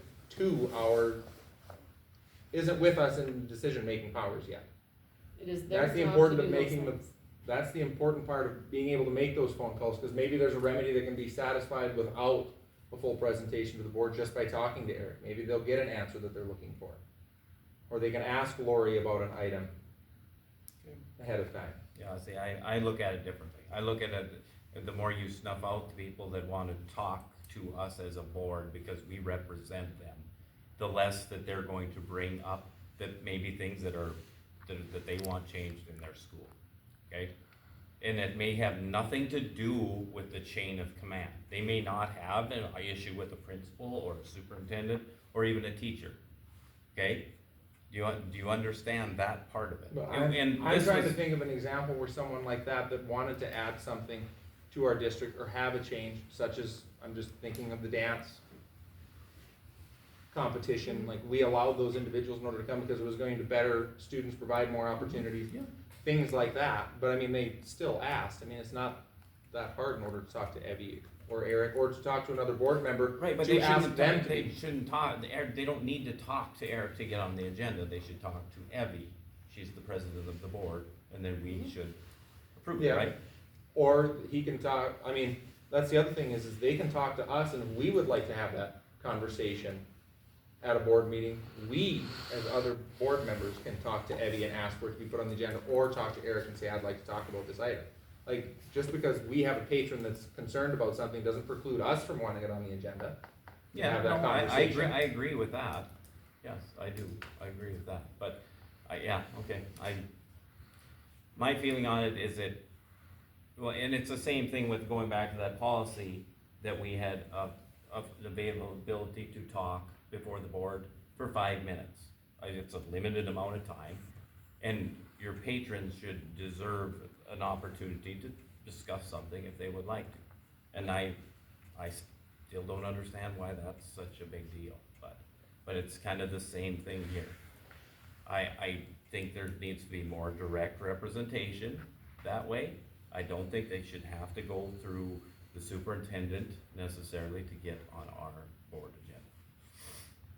the only time, or there has not been a time where there's been that situation where it hasn't had anything to do with a teacher or administration or something that happened at the school. I have never had a time where I've been asked to be on the agenda where I have not allowed that to happen. That was the same when I was president of the board. The only other times when somebody has called me to ask to be on the agenda, it was something that they needed to go through the chain of command and talk to the teacher first and go on. Okay. And the issues were resolved within that process, before Okay. having to bring it to the full board. Okay, again, I don't necessarily agree that that's the, but. I get where digress from now. Kurt's coming from, I guess. If there is an issue that's not getting addressed, I guess, that keeps coming up. Right, then it, Maybe the board should know about those things and the public should be able to say something. yeah, if it's an issue that's not being resolved, then it would make its way to us. But sometimes it gets resolved, but yeah, there's been several times when I've gotten calls about things and I've never heard anything of it. And I don't know, yeah, I've no idea. Some of those phone calls I got, like when I get phone calls, there's certain things that get resolved or I reference it to someone else. And the resolution is reached and they let me know the resolution is reached, whether they were happy with said resolution or not isn't the point. But it got handled because we hired a superintendent and he has hired principals and they have hired teachers and coaches and staff in order to resolve those issues. You know, it's not our job to go in every day and make everyday decisions and resolve every issue either. I never said it was, so I think that's not my point. move on. Yeah. Okay, on to, or L, Kurt, you wanted to bring up the transgender policy. Yeah, I was just because of the state legislature passed that policy, and of course, we've dealt with this issue before, and we've had the opposite. And just because, do we have an active policy now on No. gender? Okay. To me, I think we should look at, while things are right, where we can get it in our policy, just a simple gender policy that says, because it doesn't need to be transgender, because it should be just a gender policy, that there are two genders, and that TGU will only recognize the gender on the birth certificate of the student. It's a simple, it's not, What's the point of it? What's it going to accomplish for operations of the school or advanced student performance? it allowed, Doesn't? That's what I'm getting out of it. It doesn't. I don't see where that's going to make any of our students any more successful. I don't know why we're worrying ourselves at that at the board level. We don't have a problem right now. But we So that's did, fine, but we did, Cameron. And what did we do? Do you know what we did? I'm not sure of which issue. Yeah, you're this was bringing. last year in February or January. So we've had this problem before. And administration told the teachers that they needed to follow the pronouns of the student. This is a problem. This is a bigger problem than just. Do you Yeah, I guess I never heard of the problem. I wasn't on the board at the time when that was brought Yeah. up, so. So we've had this problem before. And I'm just saying, this would be a great time with our legislature, they did their, what did they, I don't remember what the bill it was, but basically said that was enough of that, so. I don't know, I just get frustrated at coming to these meetings, cause it seems like we get muddled in stuff like this Okay. and we don't focus on You're student right. performance. You're right, because it doesn't matter at all. Is there not, do you not I mean, know what's going on? Yes, I'm out in public, I work in, Our education system is at the basis of 90% of this. This is where we change this stuff. Right? I just, we went through that training and focused 2 full work days on how to improve student performance, get better test scores, help How about- select curriculum, set goals, work with our superintendent, interpret data, and do all of that, and I don't see how this is going to help How about further getting rid out of of nonsense? That would be one way to increase their education performance. No nonsense. That's nonsense. But- It happened here. It happened here, right? Don't you think there was a bunch of nonsense that affected their educational performance? You can't, we had 3 presenters talk about the environment of people learning. Our own teachers did that, right? The environment of, how can that not affect students' performance?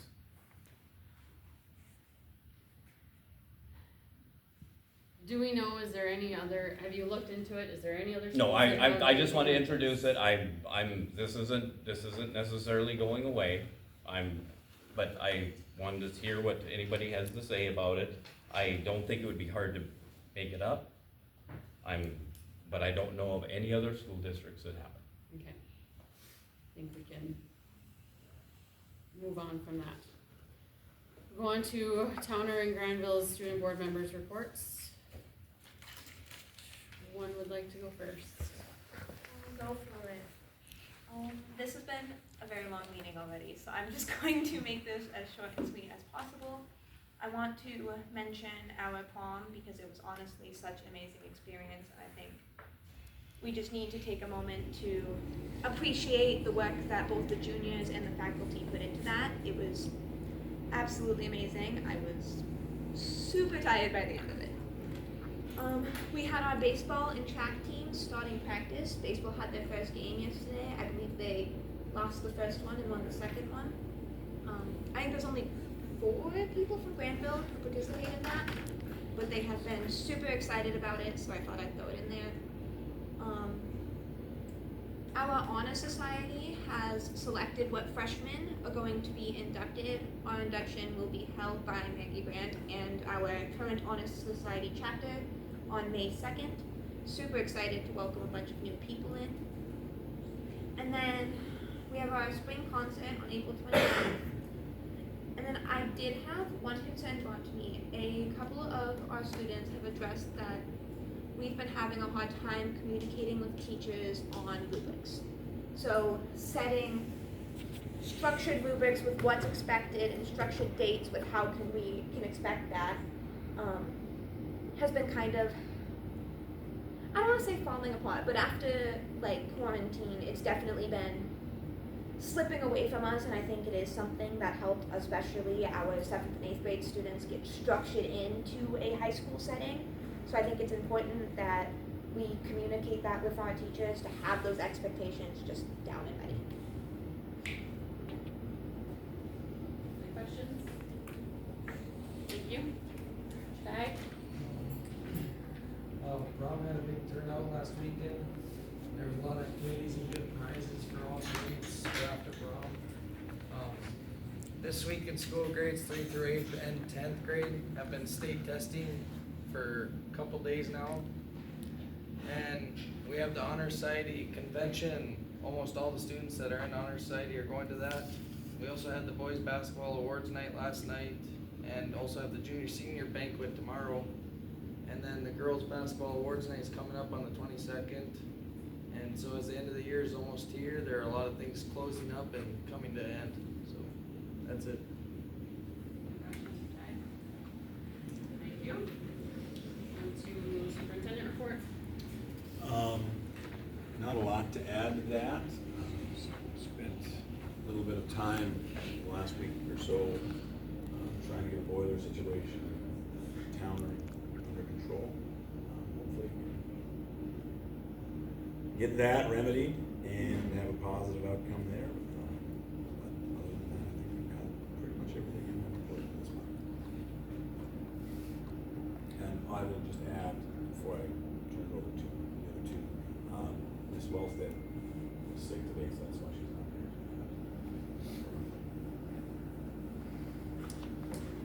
All right. Town or high school and elementary, who's going first? I don't have anything to add to the report, but I'll open up to any questions.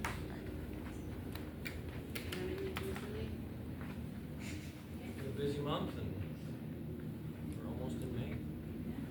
Thank you. I don't have anything else to add either, other than just our ATP STEAM night, Discovery Night is coming up on Thursday, and we hope to see everybody there, and I'm open to questions too. Oh, Thursday the 25th, what did I say? Just Oh, it's Thursday. Okay, I'm sorry. All right. Thank you. And Allison, not on anymore, so, otherwise we just need to set our next meeting. So I will be in Washington. Okay.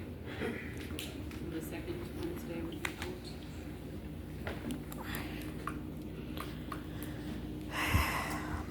So with the third Wednesday, 15th work? That's final induction day. Final induction day? He hasn't, by then, signed the eviction notice. Signed the eviction notice at 5 AM that day. I don't think we gotta worry. Just gonna throw that out. I don't think so. 15th work? For everybody? So what time? 7 again? Yeah. We'll be getting out into seating by then, so I didn't have to do 7. 7? Okay, it'll be in Towner. Okay, do I have a motion to adjourn? I'll make that motion. Second? Second. Perfect. Adjourn. Thank you. Thank you, everybody. If you've not done so, please sign the guest list on your way out.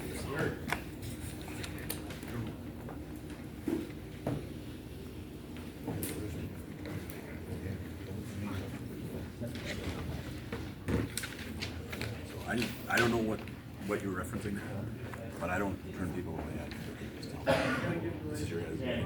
Yes, sir. Okay. Yep, like I said, I don't know what. Yep. Okay. Very good. Hope it Yep. something. Yep.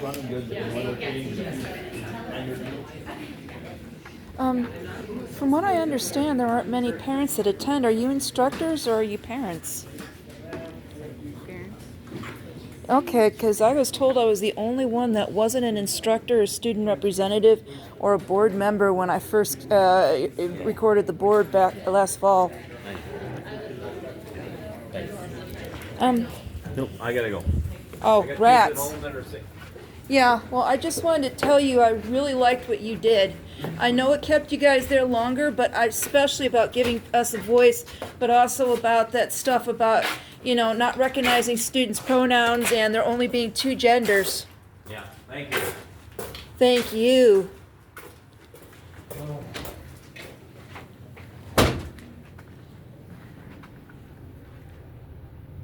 Okay, now they're saying that the school's in session from 7:30 to 4:30, but they're letting them out at 3:15.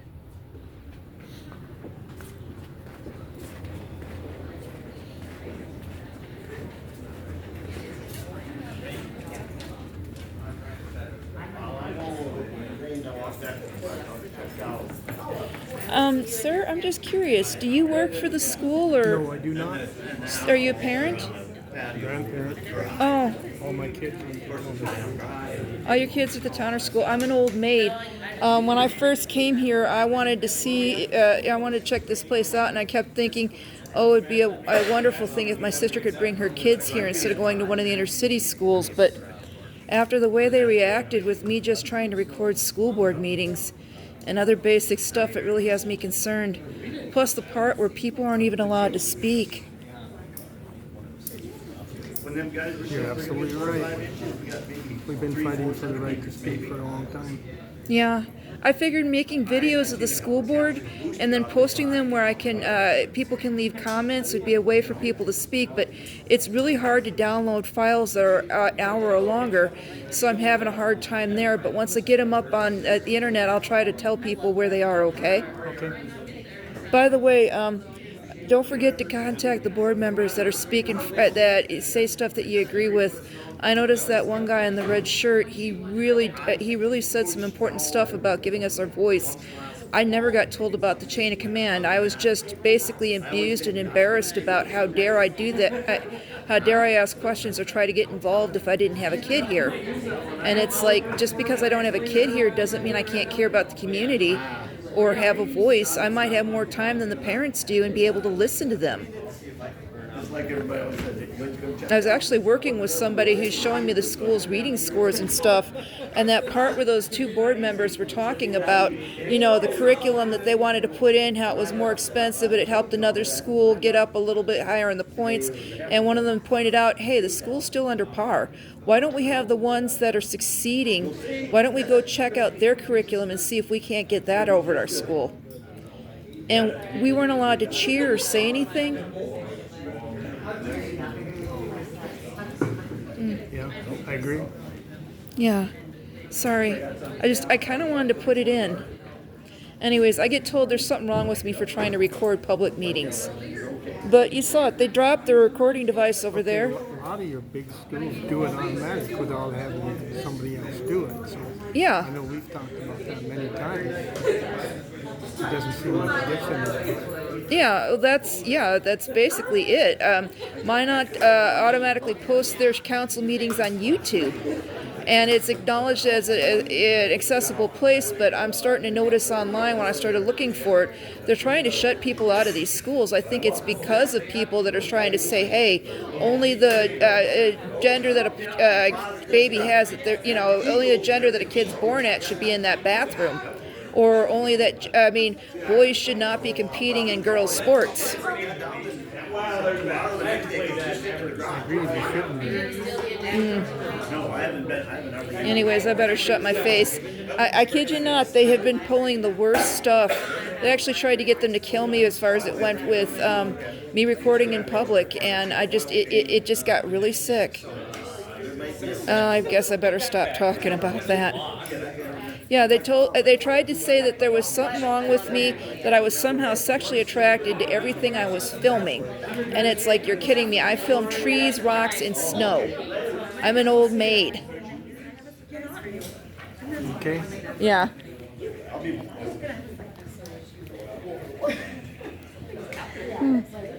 Anyways, I guess I better shut my mouth. I don't know which direction I'm going. I just wanted to tell you, I love your shirt. Thank you.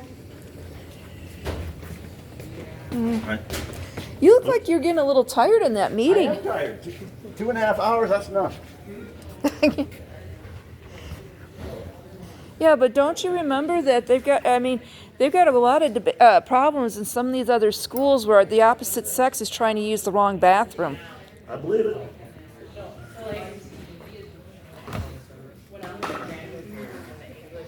That one board member may have a really good point, you know.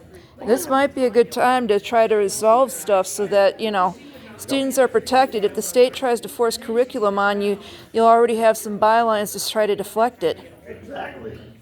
We'll see you. I just know that, you know, when you look at the level courses in college, you work professors only imagine what they're doing with the online competitive.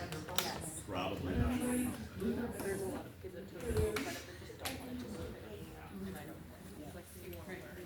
Yeah, if you're gonna be, you know, like, if you're gonna Holy cow. I was pretty scandalized when stuff like this started going into schools.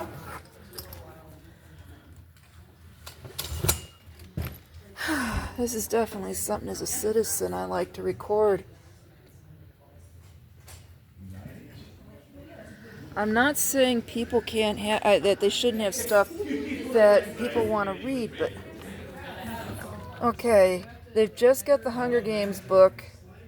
Oh no, they got the other ones here. They're out of sync, but look at the other stuff.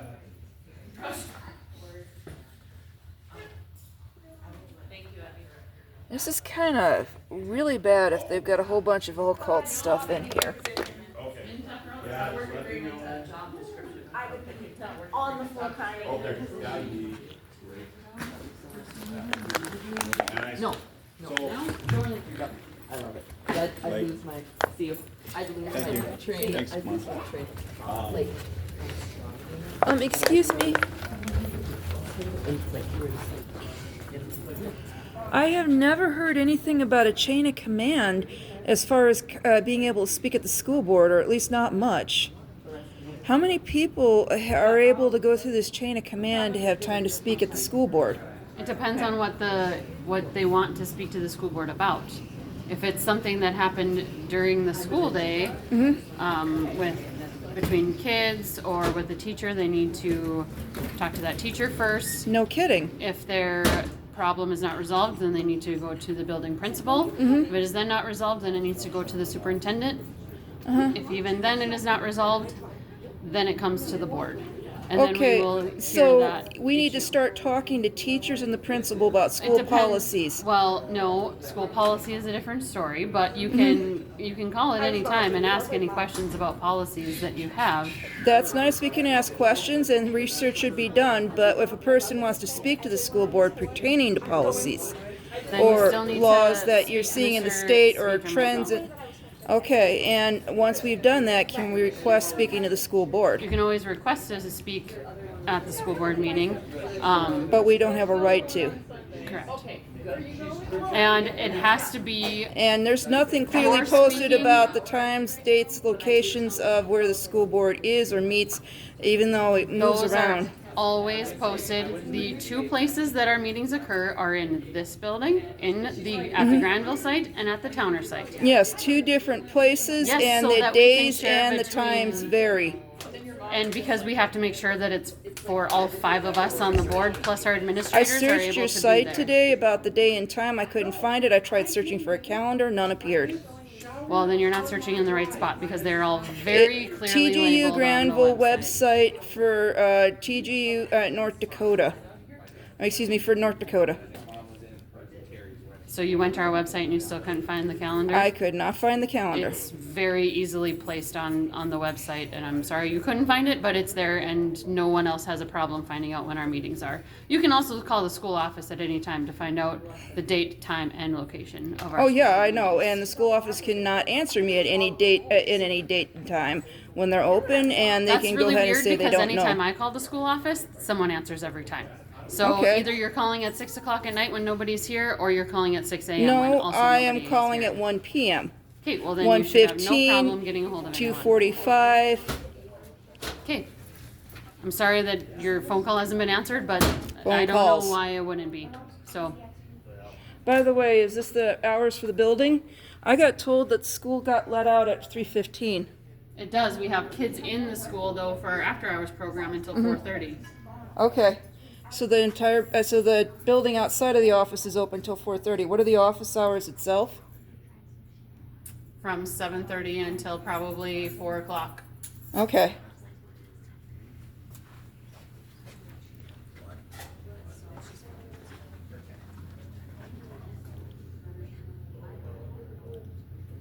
You better make a run for it. Bye, girls. I should have snatched one of those agendas when I had the chance. I'm not scared.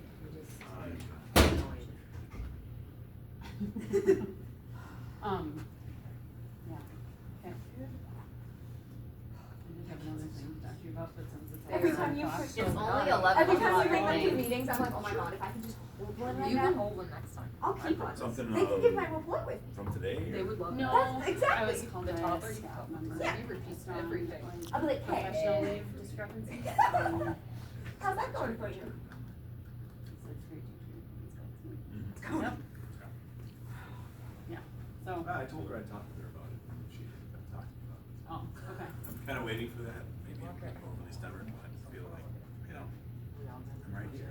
Right. If you wanna come in and talk, certainly have that conversation. Sure. But- Yeah, that was, mm-hmm, so. I didn't even know it was I got rid of school. That's a pretty easy one. You have this.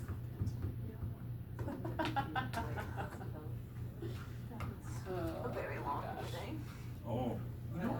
I think five specifically. That's not the longest, not the No. longest. I wasn't there for the longest. There's I been told longer. her. Awesome.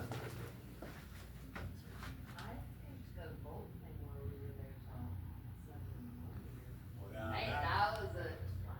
Yeah, I was not on board for that, and I was not at that meeting. Yeah? You were wrong. I don't know if You were wrong, that It was wrong. It's the only time I've witnessed Wayne that he was coming to school. Terrible. Should never be. Right. I bet you, I would legitimately put money on to say that that's the first time. First person Yeah. building this. And it I didn't don't even know. count because you didn't come, you were just. You were there. Technically. Technically, I Right. guess It you was still just- would. Well, it was morning, it was. Oh, yeah, It it was was. dawn, it was. Because Vern left at like, because Vern used to leave at like midnight. Yeah. And he jokingly on his way out was like, well, we'll see you in the morning. Like, Yeah. yeah, we'll still be here. And then Oh he my came gosh, back it to was drop legit. off the paper at like 4 a.m. or whatever. Listen. You're still there. For our meetings, And then and Wayne then came go in that about long, 5:30. remind me to put in my resignation letter. Because That's I'm it, that's the coming last back. one. That's the last meeting. It's a wonderful That's memory. fair. That will be the last That's meeting fair. if I'm here till 4 a.m. I should I have, wake up for yeah, I school didn't at think about 5:30. asking that of, Oh, jeez. I would make it. Yeah. You get a courtesy hour off in the morning. Yeah, nap A hour. free tardy. Yeah. Be like, actually, I'm not coming in today, guys. If you get mad at me, it's your fault. Putting that, or asking like when they are going to renew, What? like the student school board member. Oh, actually, that's on our agenda for next week. Administrator, so Oh. we're gonna try to get obviously some applicants Mhm. for May, so that we can do them. Tardy to hold them in June. Right, yeah, well, that's what I was thinking, like, oh crap, we didn't. And then they'll start the following year. Yeah, So stay on for this year. Mhm. Starting next year already. Starting. I don't know if we can get them. I was like, nope. I mean, It's a no. long meeting. I can't and consent, right? But he they're can consent to that, so pretty get me my curious, stuff. I'm And there's guessing. nothing, well, right, and there would be nothing like. Oh, there's student nothing going on. happening, It's, so I don't think they would come then, no. But, Maybe, yeah, we'll get some of those. Okay. Hopefully we get a decent, and you could promote it to your Promote peers. what? Being the student school board member. Student school board member. Okay. Your I term love is that you almost two were complete. there. I You've got love 2 that. months left. That was cool. So I guess technically we could do it again. if you want As long as you don't keep me up in the morning. to.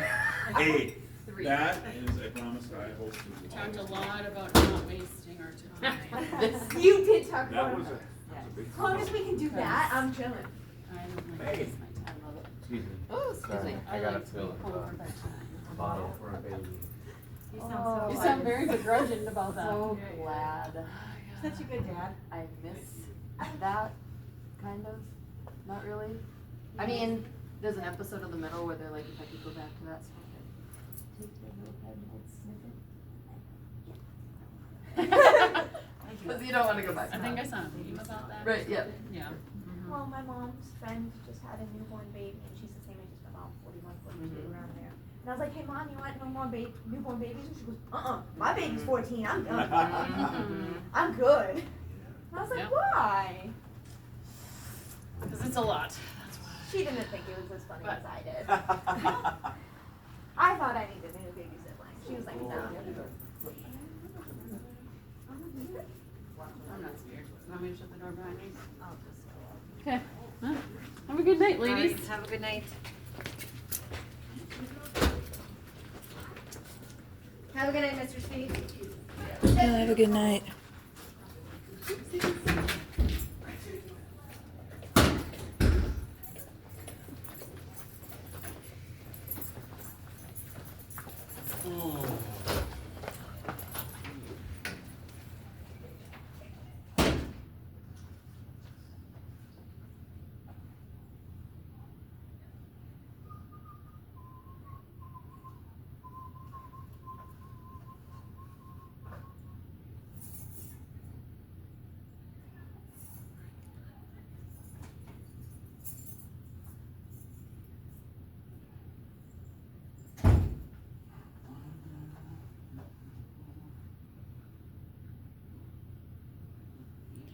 Ready to close? I don't know, how long you wanna stay? Well, I was just gonna double check that poster over there. The time that the school's in session, so it says is from 7:30 a.m. to 4:30 p.m. But I know that they officially let the school out for the day at 3:15. Is that the building? Are those the building hours? No, we have kids we have kids here those times. So they're unsupervised? Oh, that'd be kind of foolish, wouldn't it, Melissa? Yeah, it would. You go ahead and. So step the up. building is open during those hours. We have students here during those hours. Mm-hmm. Then we have students here during those hours. So there are compulsory attendance, or the building is open? We have students here during those hours. We have programming that exists. So parents are not allowed to call in them? I'm not, you do not need to clarify what you're asking. Parents aren't able to call their children? No, they're not able to come? Parents aren't able to come to the school? Yeah. Is the building open for the public to access during those hours? Our office hours are different than when we have students in the building. Okay, what are your office hours? We have nobody on staff in the office. You want it, do you need that? Yes. And so the building closes at 4?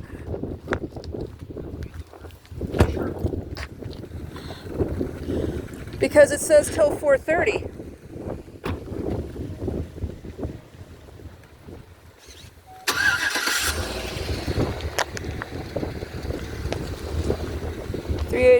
DHW. Okay, I gotta finish the rest of the business in town. And it looks like I get to shut down the phone. I hope and pray I'm not overloading the SD card. Oh, God. Tell me to trust in you.